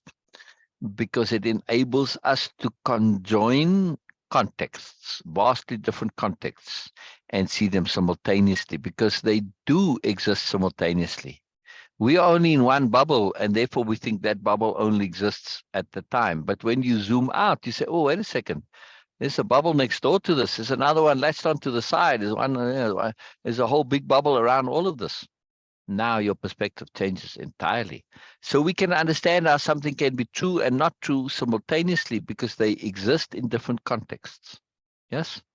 And this is coexisting contradiction. It's very, very powerful. So it's really, really key because now it allows you to understand that sometimes a sentence or an understanding or an expression is both true and untrue and somewhat not true and maybe different. It's a whole bunch of things all in once. Right? Multiple meanings, in other words, they coexist. They don't contradict, they coexist. And when we see that, they don't really cancel each other because, yes, it is true, but just in a limited context, right? And so, yes, it is true in the context. They don't cancel each other out. They coexist even though they can contradict. And one of these is a big contradiction that comes up in this chapter in terms of the learning and the awareness and the understanding that, and this question asking is the contradiction of questions, that the question assumes that you're going to be giving answers, that yes, the aspirants are encouraged to ask, but it's just an assumption that they are going to be given the answers. Don't fall into that trap. Yes, you'll see this with the new nobility. They are very sophisticated. So they say, oh, yeah, you're being encouraged to ask questions. If you're going to take this to mean you're going to go around seeking answers and expecting to get answers, and that's how you learn, you're in for a bit of a rude awakening as an aspirant. Yeah?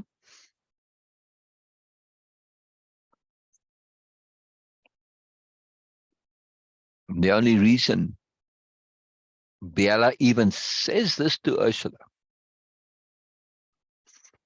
it's not necessary to stimulate or encourage or prompt in any way or prod Ursula's desire to know. Yeah, this is obvious that Ursula deeply wants to know, right? Biella says this to put Ursula at ease, to let her know from a politeness point of view, it's okay to ask questions, Ursula. You aren't going to be imposing on anyone. In fact, your questions will be a great joy to them, right? Do you ask? So she's removing any potential inhibition that Ursula might have on asking questions. Yes, makes sense, Beena? There was a Yes. very deep act of consideration on Biella's part. Exactly. And then it is like my intent, which I was not aware of, because you know that I used to ask so many questions, like all the time. So and of course my mother said, "Oh, I gave birth to a big question mark," instead of Yeah. yes. But this liberty right here to ask a question. Right. It's so Exactly. because throughout my childhood, okay, I never actually compromised on that. I was very persistent and okay, I'm going to ask questions because I have a theory. Right. And I But have despite your persistence and you're actually doing it, you had to persist. You didn't actually have the liberty to ask questions. yes. No. And that's sad. Now, it's not just that she says it's okay to ask questions. She's saying it's encouraged. We love to hear your questions. What's not said is she said, you're not necessarily going to get the answers you expect. She says, be careful, right, in that earnestness. But you'll find this out. She doesn't want to inhibit the question asking. They'll deal with it with capital diplomacy when it's inappropriate questions. Like if you ask a question which you could have figured out the answer, then, whoever you ask it to, whichever new noble will say, can you ask that in another way? What do you mean? Even though they understand. And in the say, I see what you mean. They will assist them to basically answer their own question because they know they can, right? Some questions are very obvious that you can answer yourself if you make a bit of effort. And then it will be pointed out that, hey, you see, you could have answered yourself with a bit of effort. Oh, okay. It's a tricky thing. You don't want to discourage asking, and you want to encourage thinking. You want them both to exist simultaneously, not an either or. Yes? Yeah. Yeah. But we're so used to either or. It's very easy to assume that if you don't get given answers to your questions, that you shouldn't ask them. No. Ask them. Doesn't mean you're going to get the answers. Ask them. There's value. Go ahead, Beena. I wonder if Norma dropped off, because I'm not seeing anything there from Norma. Okay, I will check, because I am also busy, so but I'm listening. No, she's still online. I can see it. She's still online. Okay. But sometimes it will just show you online. Yeah. It's actually showing in the comments. There's a green dot next to a profile picture. Okay, then it's a different thing. Yeah. Let's hope. Let's hope. Norma's typing a whole long response for us there. Yeah. This profound politeness, courtesy, and consideration. It's what the new nobility all about. It's hard to comprehend.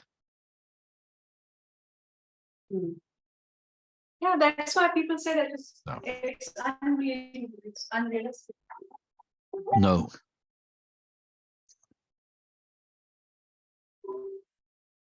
One moment. One moment. What? No. Somebody asked me a question in comments. Okay. And I said, please, exclamation, exclamation, exclamation.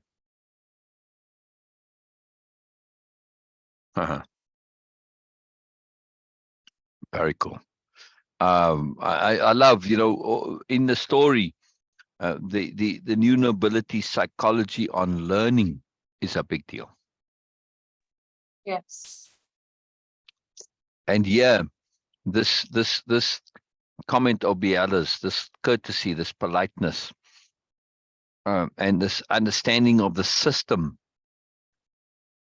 to encourage aspirants to ask and think and extrapolate and put it together and connect. It's part of what makes them so magical. That exquisite sophistication, right? That they will go all the way around the world to get to you, even though you're 2 steps ahead of them. I mean, 2 steps next to them. Right? They don't just take 2 steps and they're there with you. No, they sometimes will go all the way around the world and come at you from the other side. Why? Because it's necessary. They have to collect a lot of things to bring. Yeah, they'll do this. They make this effort. You with me, Beena? Yes. Yes. They'll make extraordinary effort because it's right and it's appropriate, and there's a good reason for it, many good reasons for it. They're willing to do that because they do it for themselves. Exactly. By the way, when you were saying about coexisting conundrums, I don't know that it is something like one by one, but most of human life and the matters of human life are actually coexisting conundrums, like love. Yeah. Yeah. It involves others or other things, but it's all about us. So it's a coexisting conundrum right there. Exactly. This coexisting conundrums, counterbalancing conundrums. To understand, just be aware of this concept alone changes our view on the world. We stop in this habit that we've grown up with, looking for an answer. And to think that if things contradict, then it's one or the other. Right? Once we see that they both can exist at the same time, it so much changes. And suddenly our whole world are expanded and broadened. It's a massive, massive, massive big deal. Like asking questions and figuring it out for yourself. Those aren't mutually exclusive, as most assume. If you get into asking questions mode, it's a mode for most. Once you're in that mode, you're not in thinking and figuring it out for yourself mode. No, but in the sophistication now, of course, there's more to it as the aspirant goes along. They get to understand the nuance, the policy, the strategy is explained. That you want to ask questions because your interest, your in questions, it drives your motivation and your energy to explore. And that's how you learn. But at the same time, you also want to be figuring it out for yourself. But you don't want to only be figuring it out for yourself, because then you can come up with a bubble world. And you may end up in this bubble that's self-constructed and it's not real, and then it pops, and that's no good either. So you want to be checking your figuring out, your construction. And therefore you ask. The asking is a checking. Yes, but in the asking, you're forced to think more, think further, because also you want to ask what you don't know, what you cannot know, etc. So it changes your brain, but you're thinking it through to the end yourself. You're multiple perspective shifting, you're figuring it out, you're constructing, you're connecting, you're doing all of this and asking, and not instead of. Yes. Yes. Yeah. All exist together. What a system, what a system. Yes, like Norma says, but it doesn't happen in real life. Yeah, yeah.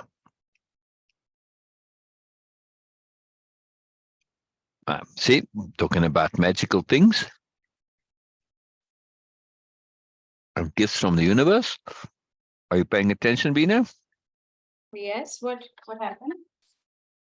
Am I missing something? You are. Oh, yeah. Okay. Who's here?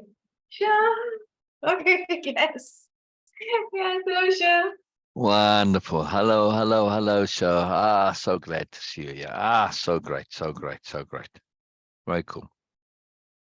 Very cool. How are you, Sher? How are you? How are you? Good. I'm just trying to set up my Gotcha. earpiece to see if I can get it on Bluetooth. Oh, good. Okay. Oh, Beena, that's a pretty picture on there. Ah, the I freedom love one, this yeah. picture.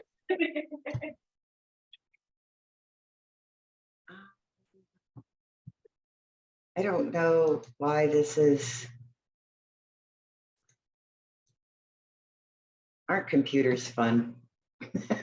They are, they are, they are. They constantly keep us on our toes. They constantly keep us from assuming that the same is going to stay the same. Right? So and expectations, man, we said capital E expectations. I don't want to fall into this trap. So computer comes and says, I'll help you with that. I'll help you with that. I'll help you. Expectations. Bam. Ow, ow, ow. Yeah, yeah. Yep. That's pretty much what I'm experiencing. It's like, no, I'm supposed to turn it on, put this in, and it's supposed to put it into my Bluetooth. Yeah. It didn't do it. Yeah. So that it's all right. So now I have to go pull it up and see what's going on. My Bluetooth, I got a Bluetooth mouse to use with a tablet that I got. Oh, cool. The little Bluetooth keyboard connected fine and works fine, but the mouse didn't want to connect. So I Googled it and, oh, you got to turn off airplane mode. All right, oh, cool. I go there, oh, but airplane mode is off. So being the bright spark that I sometimes can be, I said, well, let me try the unobvious, and I turned airplane mode on.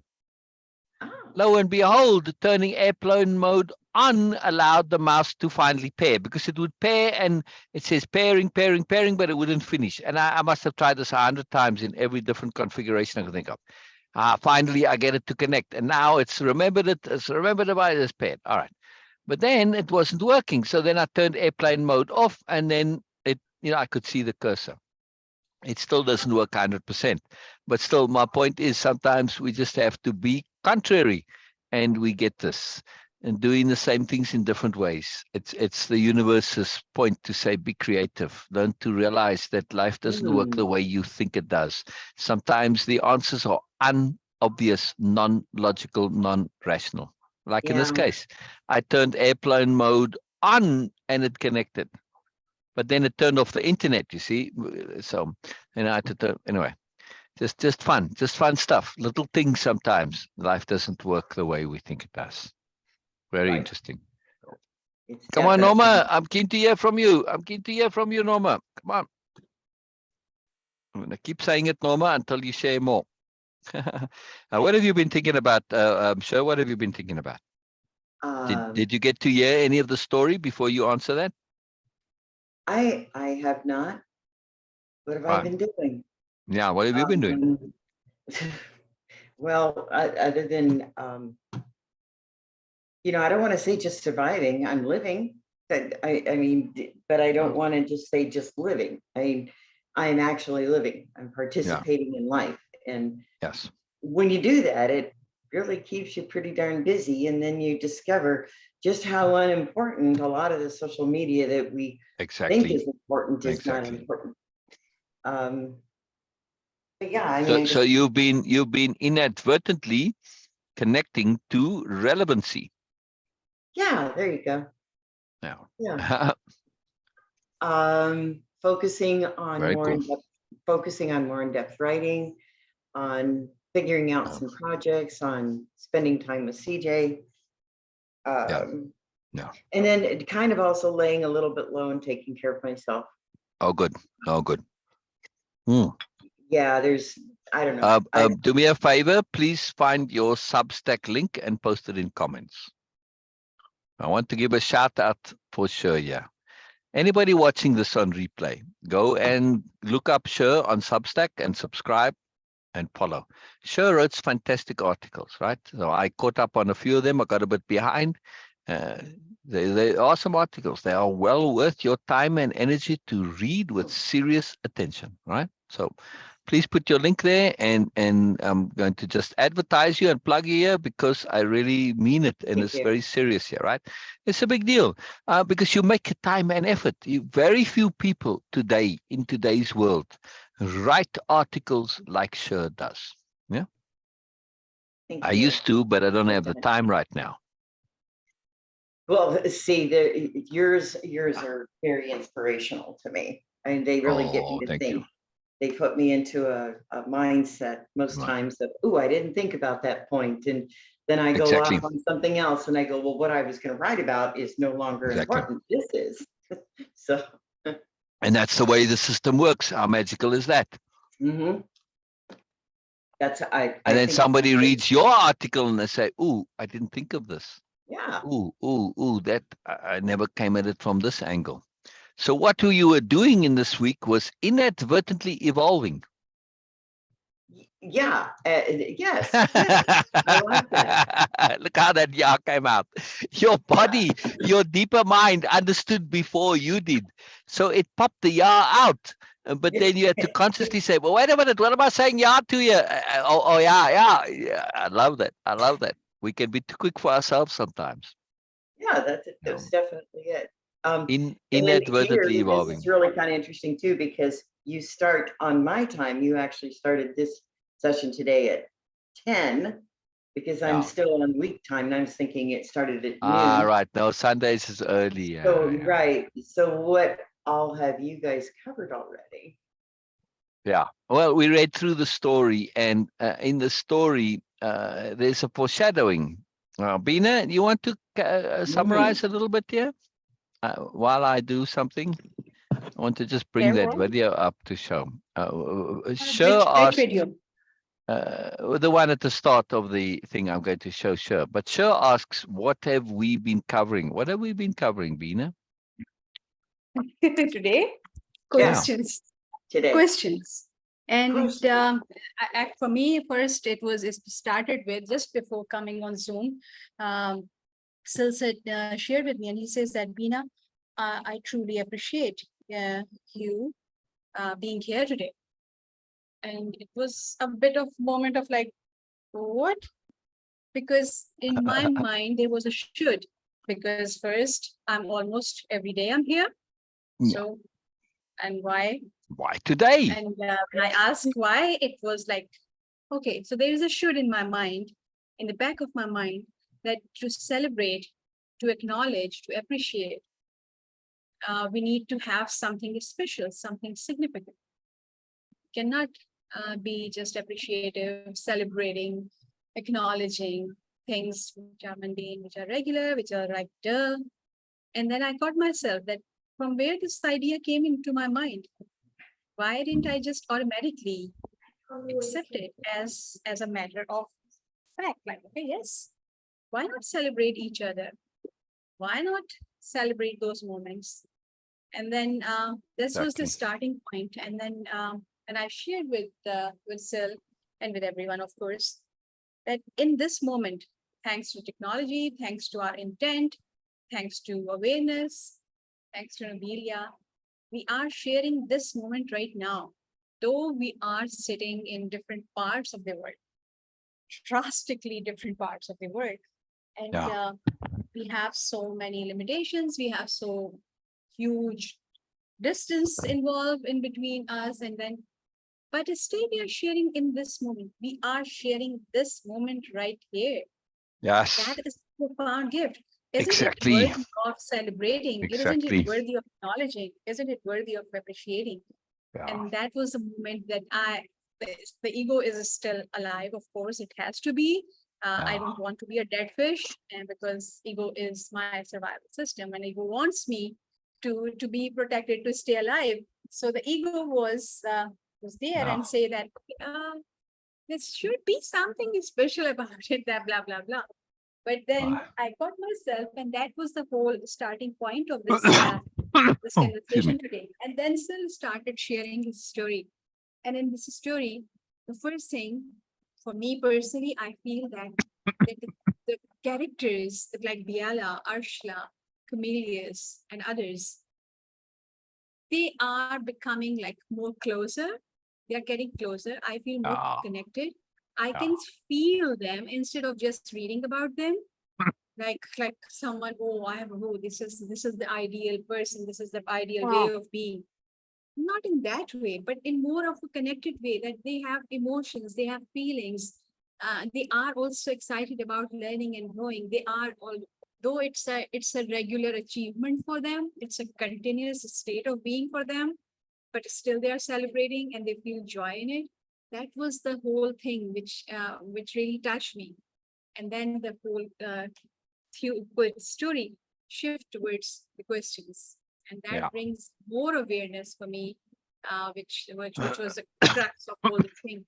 That, of course, along with so many other perspectives and awareness, the most important for me right now was that not only asking a question, but just having a question is a profound mechanism for the self-awareness, because it actually shows me that if I have a question about something specific, it means that this is where my priorities are. This is where my mind focuses. This is where I think about. This is what I want to explore. And here is the thing, we can actually know ourselves really better. That, okay, where I have questions in my life, these are my priorities. Not what I assume to be, not what I try to do, but actually, if I have unresolved questions, of course, questions are unresolved, but where my mind is asking question, this is who really I am. This is where I'm curious about. So again, it was like, wow, that awareness was really heavy, huge for me. Yes. So would you say, in the context of what you just said, the value of the question is to make you aware of the area that you need to explore, not find an answer? Yes. Yeah. Yes. Yeah. So it's a self-awareness mechanism also. I want to just emphasize this for myself, that this question, having questions, asking question is a different step. It's a different dimension now, because it's a mechanism. It's a profound mechanism to actually, what is the word for that? Tame your ego. Yes. And this is how it connects to Sher's articles. Oh, yes. Okay. So asking question is to actually mechanism for the tame your ego. But having a question in itself is a mechanism to understand and to connect with your true self. Yes. It's a profound thing. It's a Yes. profound mechanism. Right. And look at the quote here. I have a question Yes. for Sher. In this week, were you living what you know, and thus were you being real? I'm going to say I was living in such a manner that I was trying to answer the questions that I had. Ah, brilliant, brilliant, brilliant. Exactly. That's the magic of questions. That I had. Using what I know, using my tools, using everything that was in my dictionary and power. Exactly. So that's the answer is yes. Yeah. Now, in order to answer my question in a direct yes, you first have to do what you are doing now. Yes. This is the step to getting there. Once you've done this enough and then you figured it out and you've got something to practice, then you can do that. But then there's always a bit more added on. So we end up doing it simultaneously, right? There's always new questions to ask. But at the same time, we also get to a point where we already have really applied and we are living what we know. But first we need to know in order to actually live it, right? But remember earlier this week, so I in a brief chat, I had kind of did the, oh my gosh, now it just finally connected, awareness, discernment, and understanding. Yes, we were mentioning that earlier. Right. Well, see, and it's interesting to me that these things, the things that I learned, not understood or connected to, but learned a couple of years ago even, are just now really connecting internally with me. Yes. We can connect to external things all day, every day, words, terms, phrases, etc. But I loved how Beena said that she's living in a way where she asks questions of things that, you know, that she wants to know, that she wants to explore. But to me, that answers the question of where are you at? Not how exactly. Where where are you at? Exactly. Yeah. Exactly. So, and when we live, is this live not another word for application? Yeah. When we are living, are we not applying? Say again, Beena. Say again, please. What you were going to say? I was just acknowledging that. Yes, exactly as Sher was saying that. Okay, it is to know that where you are at. So absolutely, yes. Yeah. You know, I used to think that was inappropriate to say. You know, where you at? But it makes so much sense now when I understand that living is definitely it's not always just living what we know, but what we understand, what we believe, our thoughts, trusting ourselves to be vulnerable enough to live. That's important, and that's pretty much where I've been. I would have to say this week, most of last week. You know, disconnecting from what's unimportant. Now, if we don't trust ourselves to be vulnerable in order to live, what's the consequence of that? What happens then when we don't trust ourselves to be vulnerable enough to live, or to be vulnerable and live at the same time? What happens then? Cut ourselves off. Exactly. We end up going into stasis. We're going into lockdown, and then we stop living, in other words, because we're so afraid of calamity that we make a worse calamity. Yeah, exactly. Makes no sense. So ADU is synonymous with living. Oh, I like that. Yes, I agree. On Nobelia, this is exactly what living is. All right, so we're gonna read a little bitty story just for Biella's for Sher's benefit. Will you read this slide, and then maybe the next one too, and the next 2, 3? Yeah, just so you can get into the mood of, you asked, is your answer. Go ahead. Right. Okay. Biella strode away with Ursula and Camillus, following the path leading down the mountainside through a variety of gardens to get to the administration center. The group trailed along. The origin story, Nora shouted from behind. She and, is it Aki? Aki, yeah. She and Aki, positively skipping at the thought. You're going to tell the origin story afterwards, right? The excitement and anticipation of the group swelled at that. Yes, yes, Biella laughed back over her shoulder at them. The origin story, a favorite of hers as well. We will meet in the Garden of Origin when we're done, Biella promised, intimating for them to meet her there. The group veered off, taking various routes to alert others. Ursula and Camillus stayed with Biella. The telling of the origin story to a new aspirant, a big deal. Special celebration, all tried to attend. When the three were alone again, Camillus said, I certainly never thought Ursula was referring to a right like a liberty. And maybe this is just a difference for me personally, but I never felt as though I had it right. I had my understanding, but that was never certain, always subject to change and revision. To tell the truth, and it's slightly embarrassing to make so much of it, because I'm afraid it makes me sound naive. I only now feel as if I'm getting it right. That is why we love you so, Camillus, Biella, and Ursula said almost at once. Both burst out laughing with joy. You represent our many selves, Camillus. You show them all so well, Biella teased, adding in a more serious tone. Your continuous drive to understand, always advancing, backing away, coming at it again, a little further each time. It's such a joy to watch. You are open with it. I love that. Yeah. Jesus and Nintu spoke simultaneously, the words merging as the intent of them the same. We are so Camillus, they shared. Okay. Just cue. Q mused an origin story. Well, this should be very interesting. I never thought to see such so deliberately used as is implied. You know the origin story and you're aware of it. And as I understand, it's a big favorite of yours also. Yeah. And we're building up to it because origin story is in chapter 10. This is only chapter 6. So right. it takes 3 chapters, 4 chapters to get there. But we're going to get there. We're going to get there. Yeah. It is a big deal. It is a big deal.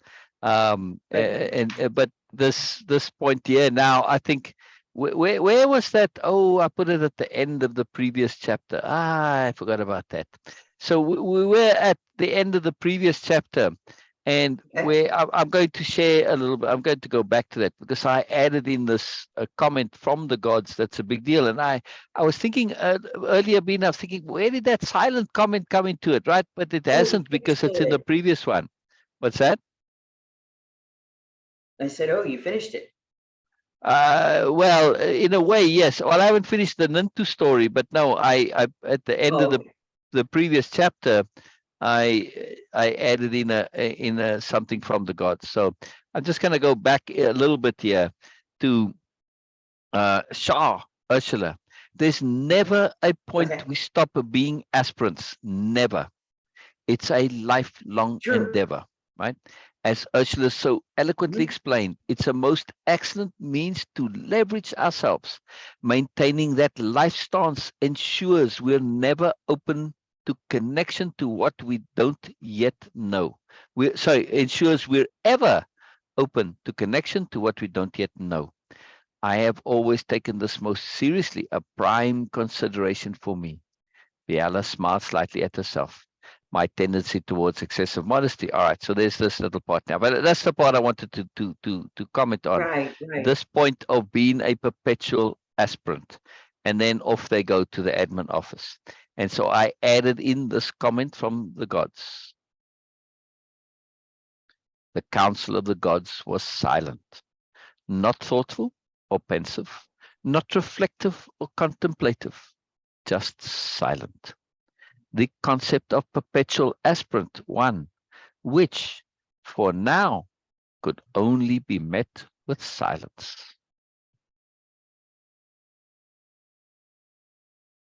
Yeah, So the gods are going, they on a par with Camillus, which is where that comment comes from Yes. Nintu, where she Yes. says, we are Camillus. They Yes. have in their own internal struggles and worldview collapses. Yeah, it's it's a Yes. big deal. It's a big deal. They in a very peculiar place. I was sharing this earlier to say this story is a very grand extrapolation. Yeah, and Yes. that in this grand extrapolation, I think, you didn't see the end quote. In this grand extrapolation, it starts with the Council of the Gods series, which starts at the Renaissance, right? Just before the discovery of America, right at the end of the fall of the Roman Empire, which very few realize that happened in 1488, with the fall of Constantinople, when it was sacked by the Turks, right? That's when the Roman Empire finally sort of officially came to an end, which is quite a long time that we're around. And it's also deep in that Renaissance period, right? Leonardo, everybody all going their guns. And this is also 1488. When did Columbus come to America? 92, right? 1492. Yeah. So, but he was, in the time before that, he was looking to get finance and raise capital, and he was there with Isabella and all that. So the Council of the Gods starts at that point, because it's a turning point in history, a massive turning point in history that could have gone either way. If Columbus didn't get his financing, well, it may have been a long time before America is discovered. Of course, it was never discovered. It was simply connected to. It was always there. Yeah. Yeah. Discovering. Oh, it's so arrogant, that word discovered, right? Yes. Just imagine if some sailor from Native American says, "Oh, let me go east." Would they have discovered Europe? No, it was already there.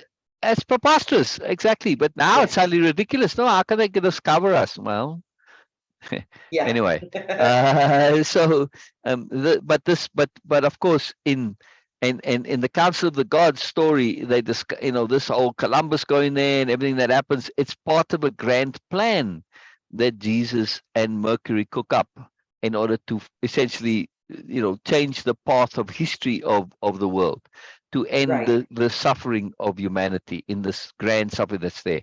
They see that the Renaissance is not working.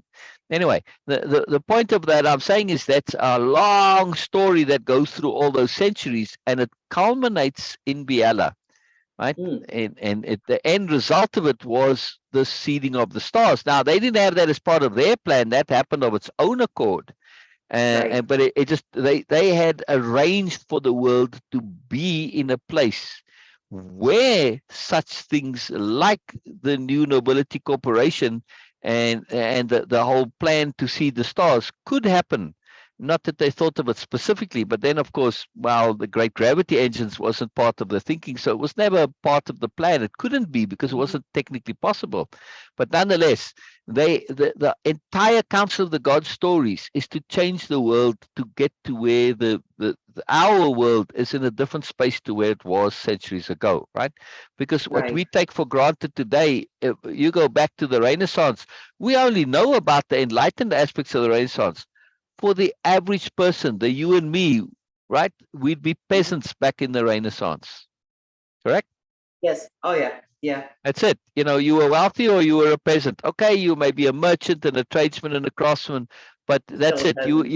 You still, relative to the nobility, you nothing, right? And you at their whim and mercy to a large extent. Now, some of those trade organizations, and they got to have substantial power, but the reality was 90% of the people were peasants. That's it. Yeah. Struggling day to day. And how much difference did the Renaissance make to them? Zero. Made it worse in some cases, because it aggravated things like war. And, so they realized that, hey, here's this new technology, science, thinking, all this, and it's not changing the world. It's simply entrenching the feudal system. Entrenching it, not liberating from it. So they said, no, we gotta fix this. And then they come up with this grand plan, right? And the following centuries from Columbus It's this change of the grand plan. Anyway, it's a fantastic story. But now we take that's a standalone series which ends like in today's world, or maybe a little bit in the future of today's world, right? And we're seeing the end result of that story. And it's a profound shift in perspective on history. However, when we come to Biella now, this is a side tangent that they didn't expect. And now we bring the gods back into it, because now they're observing this. And the start of it, the very first quote in the story is like that Nintu says, oh, Biella is like a culmination of sorts, and Jesus and Mercury nod, right? And we're observing this because now they have to run with the unintended consequences of their meddling, which is always the case, in this case, a positive one, right? Which is why they're very cautious to meddle, because there's always unintended consequences. In this case, a very positive, profound one. But now they're seeing that, where does this lead? Where does this go? Right? Because they did meddle in this project also, and they want to see. Anyway, the key to it is that we're looking at this where the gods in the story they're not in full control anymore. And they're sort of starting to realize this, because as they see this culmination, they realize that, we need to catch up a bit more than we thought we had to catch up. We're actually further behind than we realize. And they are essentially chameleons here too. But chameleons with a twist, of course, because, chameleons and the gods, they're not the same. So it's very exciting. So I want to just read you the end quote. Okay. So they just the story is that they're on their way down to the office, and Camellia starts to struggle a little bit, and Biella sees this. She sees shock in his body. Not that something shocking was said, but as these consequences and implications start to take hold, and she helps this process along a little bit. She actually pressures him a bit. But she knows where it's going. So he says, I got to be on my own a bit, and they go off on their own. She wants to show some of the renewable technology to Ursula, and that's where the chapter ends, right? They walked off with happy waves, not giving Camellia to leave him on his own. But then the gods say, what now? Nantu explored, more tentatively than most might have imagined possible. What now? Uncertainty laced with caution.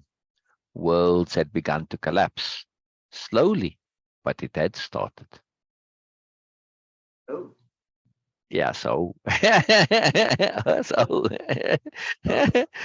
was sharing. Yes, exactly. I was sharing earlier too how this part of the Council of the Gods story, because it's a parallel story. Yes, it's part of the Biella series, but it's still the Council of the Gods continuing as part of this. How this part of the story is new. It's developing as we go along. I don't know where it's going. I have no idea. I write it relative to each chapter, but like when sometimes you put the book together story, you have the whole story in your mind more or less as a beginning and an end, and then the details, they'll go all over the show. But you kind of have an idea more or less. Now, sometimes that can change, but generally you get an idea and you fill it in. But in this case, the story's already written, and this is adding in afterwards. As I go through the story, and I'm deliberately not going ahead to do it. I'm letting it come as we go along. It's just a fun, fascinating thing to see where it leads. I have no idea. I'm just I don't know. The story will force it to go in a way that makes sense, that connects, that puts together. Yeah. Well, who that's knows? kind of how this week has been. It's just, I didn't want to be so arrogant as to think that everything that I had planned was going to happen or work out. So as each day came, it was, what's today going to bring? Exactly. I like to add the word magic into that sentence. Ah, okay. What magic? Not just to exactly. Okay. Exactly. We were talking about the magic of Nobelia, and I wrote a little ad hoc story there. Camellia says, well, nobody's negative here. It's not just that they have, he mentioned the cheerfulness earlier, right? Right. But he never said specifically, and like he says, but I was just thinking I saw some tourists, which, there are tourists and visitors, from the ag, people on business, whatever. So, but they're tourists specifically too. Now, they're not many because Nobelia is very far out of the ordinary in the whole galaxy. And it's one of the reasons for choosing Nobelia. So you have to make a real substantial, serious commitment of time, energy, money, because they still have an economy to actually get to Nobelia. So they're not that many, and it's part of the magic of it. But they are there. But they're negative. They like on their best behavior. And he says, how is this possible? This is not just like not only nice people are coming here, it's a cross-section. This is not realistic. Yeah. Now, Nobelius might as well just be saying this is not realistic in the story, right? But it is, because Nobelia's culture and society cues you to be on your best behavior. So we had lots of discussions on that, but it's done by design. Like I said, they have a big welcoming celebration or festival or thing where they take the people that come in the starship and they split them up into little groups, and let's say maybe little groups of 2, 3, 5, maybe not many more than that, right? But then that group will be assigned 20, 30, 40 new nobles and aspirants, and they'll have like a buffet and a thing, and individuals will be connecting. So you now are completely inside the culture of the new nobility, and you see them interacting with each other. All this positivity, this moreness, this joy, and the care and the love and the sensibility. And so how can you not be on your best behavior with all this exquisiteness around you? Yes. So they do it on purpose. So now you've already been given notice. And it's like, you can't make your own little clique and a little bubble. It's like you're really acutely aware of the difference. And so you're on your best. And you are encouraged to enjoy it and be at peace and relax. So it's a big deal. And I was saying, should somebody slip into old habits and lose their temper, this is treated as a medical emergency. There's sensors all over the world which monitors everybody's blood pressure and health and heart rate. And, if you do, let's say you accidentally fall and break your leg, that goes off immediately. The robots will come, then there'll be, personnel, and you'll be taken away, stretcher. But you lose your temper, the same thing happens as if you break your leg. Same procedure. It's treated as a medical emergency. Like, something has gone wrong. It's not treated as natural, in other words. So now too, if you're standing around and you observe this at the restaurant, somebody gets for whatever nonsense reason, suddenly there's all this commotion and activity and an ambulance and off you go. It's like, oh well, this is serious. Something obviously went wrong. So they lost their temper. It's like not natural. It's not natural. It's not natural. Yeah. That's the key. It brings someone to the point of queuing, that's for sure. Exactly. And you, of course, now remove any means for this to spread and contaminate and all this, right? Yes. I mean, you just as soon as that happens, the robots come, they separate everybody, give him space. It's like he's having a heart attack, the same thing. Yeah. The magic of the system. So this is very powerful. But when we think of that queuing, though, I've seen this many times, and Beena said the same thing. When you were a kid and you went to a respected person's house, grandmother, whatever, or elder, anybody, or just a business, somebody who was truly respected, not respected because of their position, but truly respected. You as a child wanted to be on your best behavior. You didn't do it to please your parents or not get into trouble. No, you wanted to be on your best behavior, and not to impress either, but because it was the right thing to do. It was appropriate. And this, the new nobility understand. They leverage appropriateness, and they really understand the profoundness of an immersive culture when it comes to change. It's a huge deal. That's why it's just like, arguments on Nobelia are impossible. It's impossible. By the way, on that note, you write a lot about relationships. I have a profound point of advice for anybody going into any kind of relationship. Doesn't matter if it's a romantic relationship, a marriage, a business relationship, any new relationship. Make a pact with the other in the relationship. New friendship especially, right? Make a pact and shake on it and solemnly swear never, ever, ever to argue with each other. Never. Never to argue, never to lose your temper, never to get cross, never to get annoyed. Never. Mhm. Don't cross that line. Once you cross it, there's no coming back. It's true. If you think about relationships you've had where you knew that if you were to do that, you're going to collapse and lose a relationship, right? You were on Mhm. guard, and the moment you felt that, you inhibited it, you stopped it, you suppressed it, you nixed it, you said it's inappropriate, you even maybe walk away, whatever. You did everything possible to never ever go there, never cross that line, and Right. you ended up with a magical, fantastic relationship, right? I have experienced this, and I've also experienced where that line was crossed, and it was sad in the waste of it. Yes, so it's a very Yes. profound thing, and that's what happens on Nobelia. Now they know that line is like, when somebody just inadvertently or they lose it, they can't help themselves, but then they make it as if it never happened because they treat it as something else. Mhm. Yeah. So very, very sophisticated, profound things. Beena, any comments? Any comments? Beena, where'd you go? I just love, no, I'm here. I just Oh, love listening to this conversation because yeah. Oh, it that's is fine. exactly like listening to the story. So Yeah. I'm really enjoying this. Wasn't it? Yes, Oh, good. yes. Oh, I would good. This love to Oh, one hear feeling, all of this as a book on tape. That would just be phenomenal. it'll You come. know, It'll come. It'll yes. come. It'll come. I mean, I I It, have suppose all we'll the see. You can recordings. probably listen to the videos, Yeah. but Yeah. Yeah. it Yeah. is very at I home will. feeling when Yeah. you guys were discussing, and I was Yeah. like, okay, yes, I can just hear it as long Yeah. as I can. I Yeah. can just listen to it. So it's a Um, very at home kind of feeling. yeah. aw, If I do it as an audio book, Yes. I will do two things. I will take the questions, the tasks and exercises, and some of them are in, they're in the middle I'll of the do. chapter, or in the third of a You're chapter, a breaking. quarter. You're Oh, stopping oh, behind. one moment. You carry on. You carry on. I'll be back in a second. I'll leave and come back. Oh, maybe I We just. lost your video also Yeah. One moment.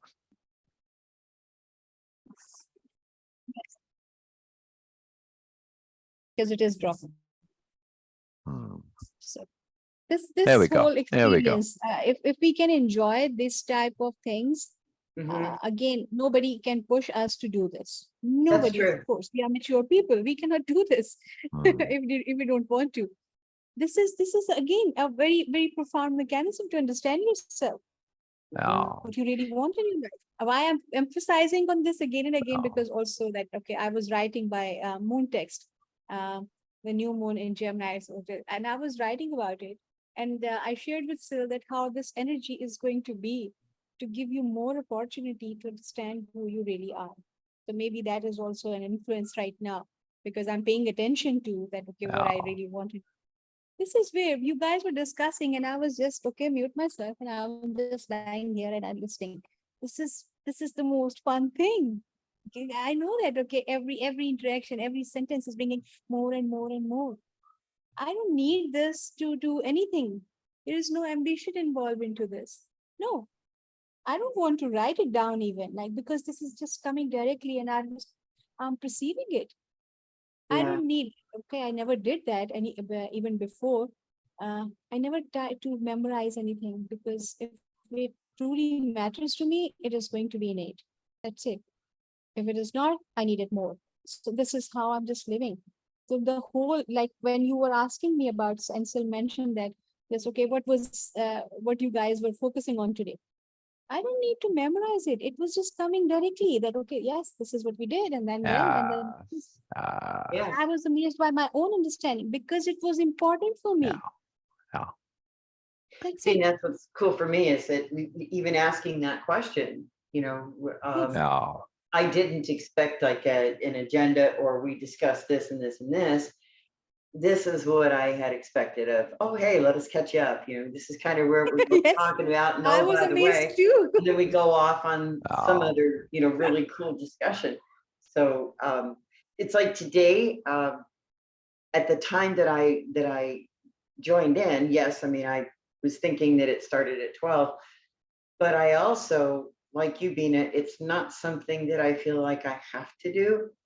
And it doesn't even feel like an obligation. This is when I come on Zoom, it's because I don't know, I feel like a calling to do it. Yes. There's yes, that appropriateness again. Yeah, something that's poking at me and going, you need to jump on. There's something that needs to be heard. And so I do. Yes. Yeah, it's not amazing how that works. It is. You know, it is. yeah, it's incredible to me. It's incredible to me. It's incredible Well, to there's me. many times that I can come on here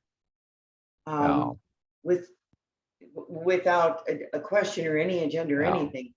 And I come away with questions that I wasn't realizing that I even had being answered. And we find that just through the discussions of where they go. And so I always find a lot of magic in that. So there's my magic self. Well, and talking about magic, see, this was, I commented last night, or whenever I did this morning maybe. And this is the power of self-discovery, Sher Unbound. That's Sher Unbound, right? And look at the title here, or at least the title is the power of self-discovery, and this is the subtitle. Unleashing your true potential through finding your values. Now, right there, we've already got just enough to make us think and explore and go more, right? And this really, it grabbed me, because what Sher's saying here is, I'm just doing the repeat back here. I said, so excellent, Sher. Our values are us indeed. It's interesting to realize how self-change is also value change and vice versa.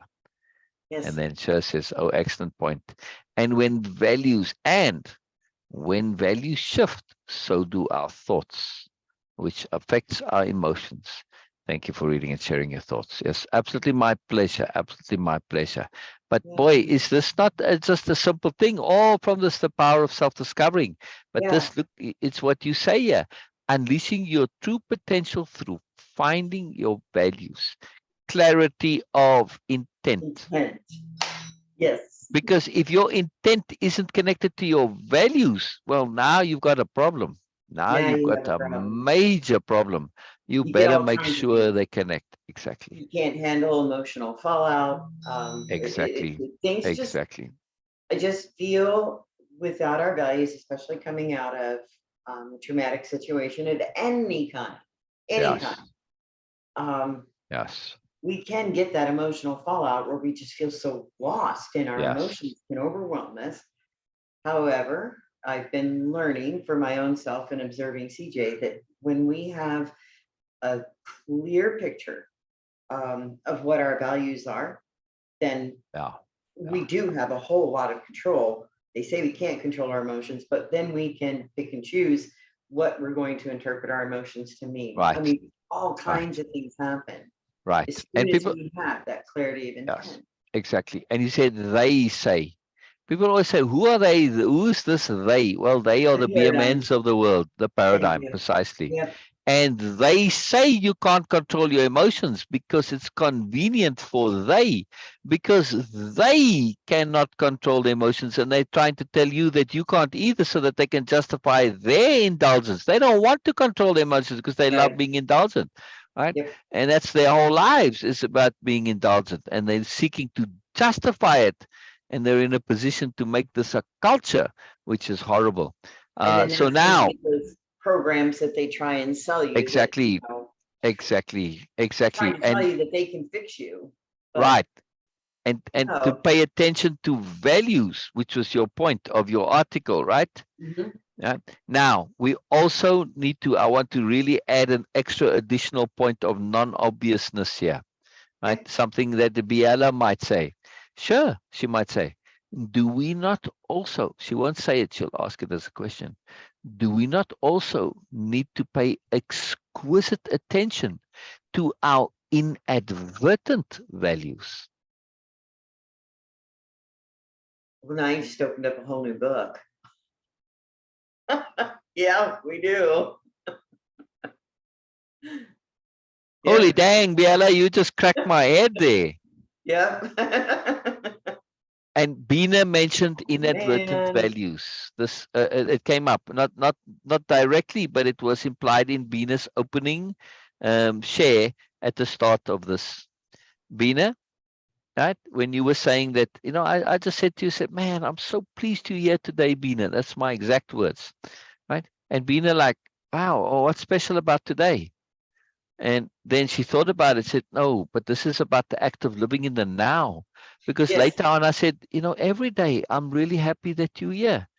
And then it all sort of fell together that, no, I wasn't saying it because today is special. I'm saying it because I'm practicing deliberate living and appreciating in the now. Yes. The inadvertent, and I said, oh, maybe, that's a bit of inadvertent narcissism coming out there.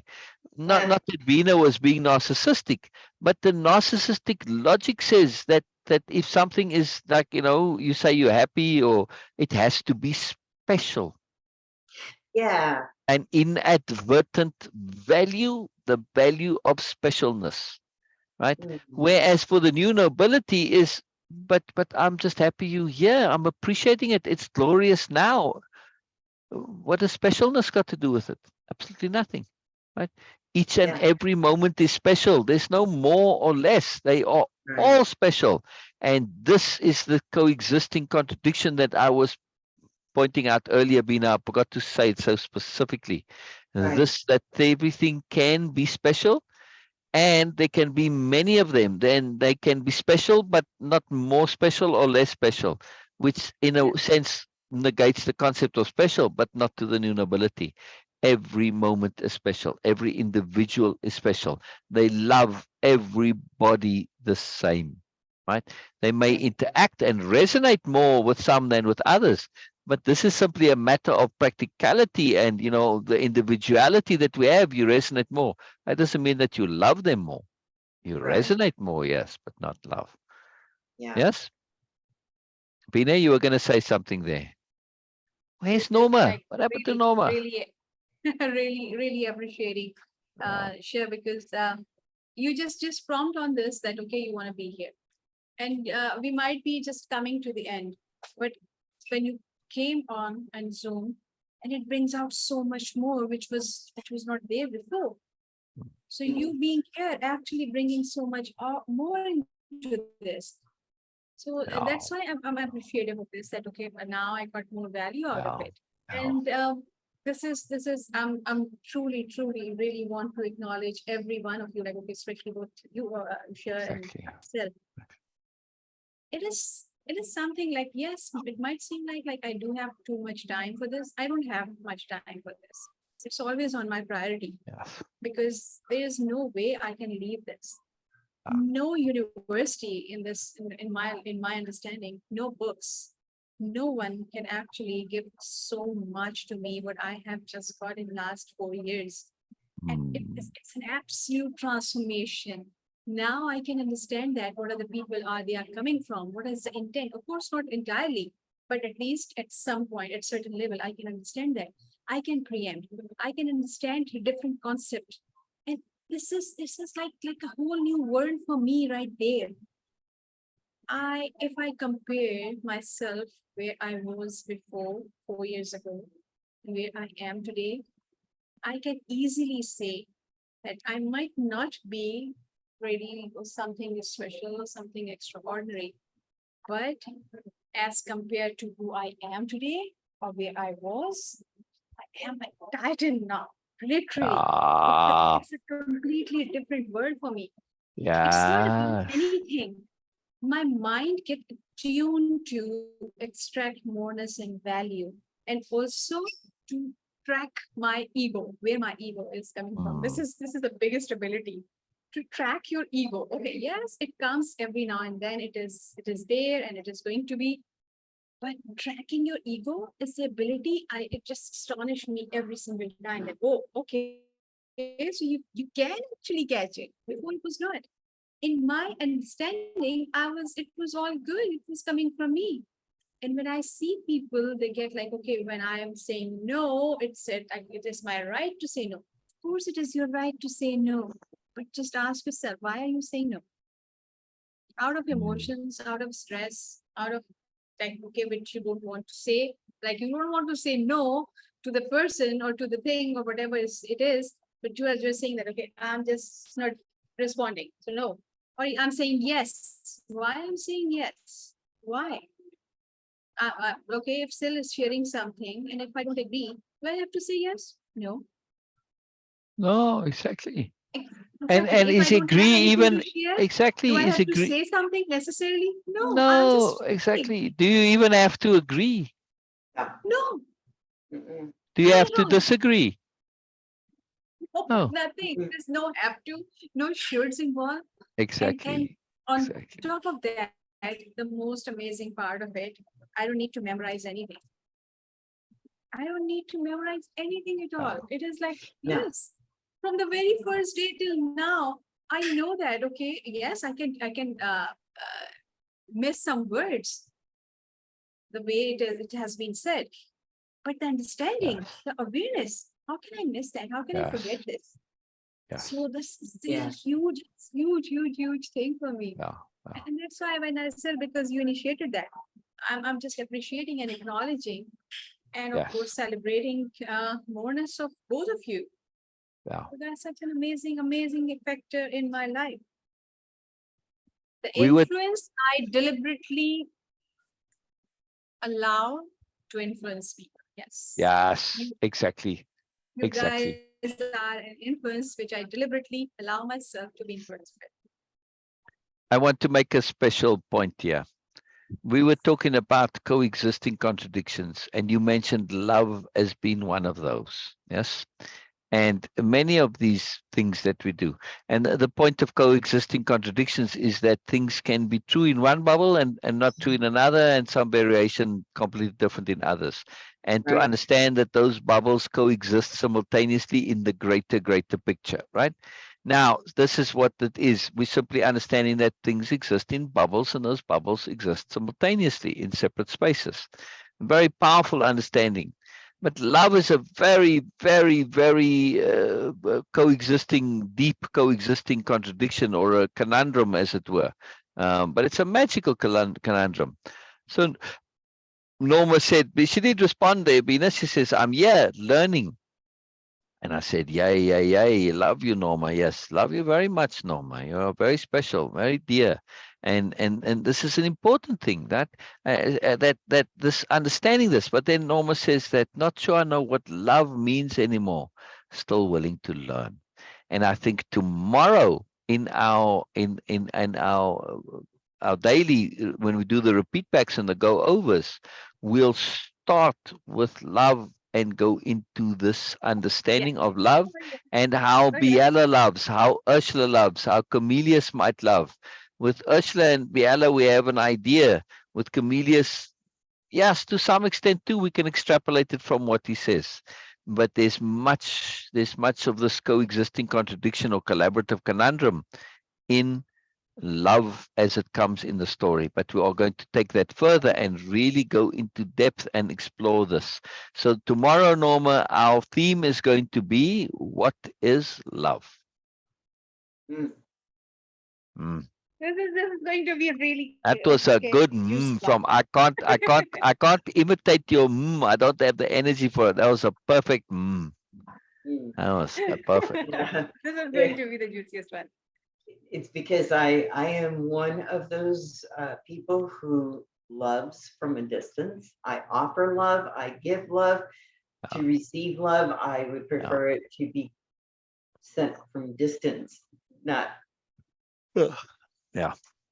In this chapter, we start with, well, Biella is, that's why love is so appropriate here, Norma, because Biella is sharing, which is why, let me back up a bit.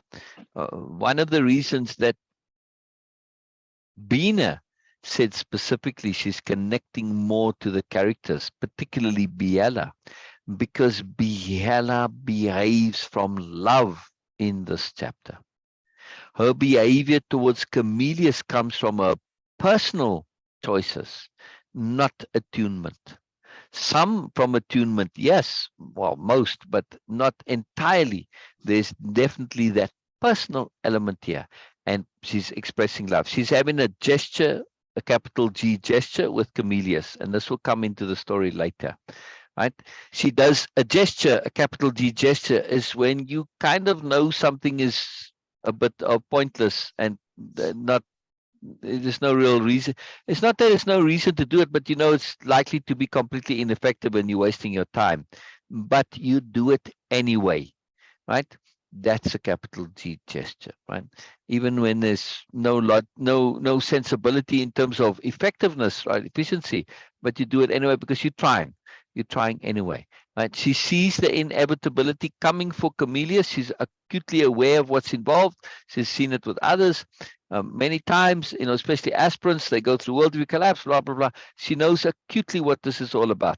She sees it coming, but she's still making an effort to head it off. We're going to end here now, Beena, unless that Sher has something big that she wants to discuss. No, But no. so you might as well just say goodbye, Beena, unless you have to go like Okay, really. bye. Okay. I have to go and I'll be All back right. soon. Beena. If Sher All will right. be on Zoom, then okay, that will be fun. Okay, Girl. okay, but I'm going to end the live and we'll just all stay on Zoom. But I Okay. want to end on this point where we're going to discuss love tomorrow because it does tie into the chapter, Norma. Yes, I know I'm the author, but Norma, these characters take on a life of their own. And Yeah. Camillus, remember, in the story, Camillus is responding to me sharing the writing of the story in real time with Camillus. Yeah. Yeah. So Camillus comments on the character of Camillus, and I built that all into the story. It took a lot of doing, and it was quite a skillful endeavor, if I may say so myself, right, to make it all work out. That's where Camillus's third person comments on my friend commenting on the character of Camillus. Yeah, because my friend and Camillus, they start the same. But the responses of Camillus, where he says, look, I'm late to the party here. You know what's going on. He's talking about me as the author and him as my friend. He says, I don't know these characters. Like, I don't know who Ursula is. You know. And this is my friend responding. So the story has a very realness to it. And because of my integrity, I can't just put something into Ursula that doesn't belong in Ursula. It has to be appropriate, right? So once you've established the core criteria, the story writes itself. Yeah. Furthermore, when you really start to understand this, at some point the story starts to write you. It's a very deep understanding. Yes, I am the author. Yes, I'm doing it. Yes, I'm making the decisions. But the story and you, they develop its own symbiosis, and it goes very deep. Exactly. Sher and I are real people, maybe characters in God's book. Yes, exactly. Exactly. And when we realize not just in God's book, but we are characters in our own book, Norma. Yeah. We are the authors of our own lives and our life story. So that's why I'm doing this capital R reading, to share how the writing comes about. And when you write with integrity, you realize this is what we are doing to ourselves in our own lives. Yes. It's Beena's point of saying, I deliberately exactly. And Beena saying, I deliberately decide to be influenced. They said, but that's not influence. Well, it is, but it isn't. Coexisting contradiction. Yeah. It's very profound. It's So I very understand what profound. she's saying. Yeah. But we are characters in each other's stories, Norma. This is an exceptionally real story, even though it is fictional.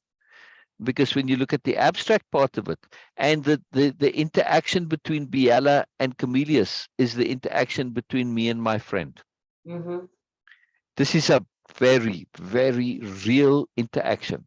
Very real, right? All the elements are they're the same. I didn't change Camillus's dialogue one word, not one. Wonderful. Yeah, it's a big deal. So it's very real. It's very real, Norma. It's very, very real. And you are a part of the story now too. Yeah, this is the magic of at least my stories. My stories are very inclusive and they can change. I could introduce a new character at any time. That's true. At least in this story, I won't, because I'm happy with the way the story is now. But certainly in the next book and the book after that, and well, maybe not book 3, because book 3 is like it's sort of a tangent, a diversion. They get into VR. But certainly in book 4 and 5, I'll definitely include You guys are welcome to be in the story if you want to be. We'll see how it works out. Now, of course, you won't be in there as Norma. You'll be in there as something else, but doesn't matter. Yeah. It all gets incorporated. It's very real. It's very real, Norma. Very, very, very real. Very real. All right. On that note, we'll end it for today, and I'll see you tomorrow. We're going to talk about love. It's everything about love tomorrow. It's all about love. Yeah. Most wonderful. All right. Bye-bye, Norma. Thank you for responding again. Thanks for coming, Sher. So happy you did. So cool. So wonderful. Yeah. Simultaneous love. I want to leave that out there as a concept. Simultaneous love. All right. Bye-bye, everybody. Bye-bye.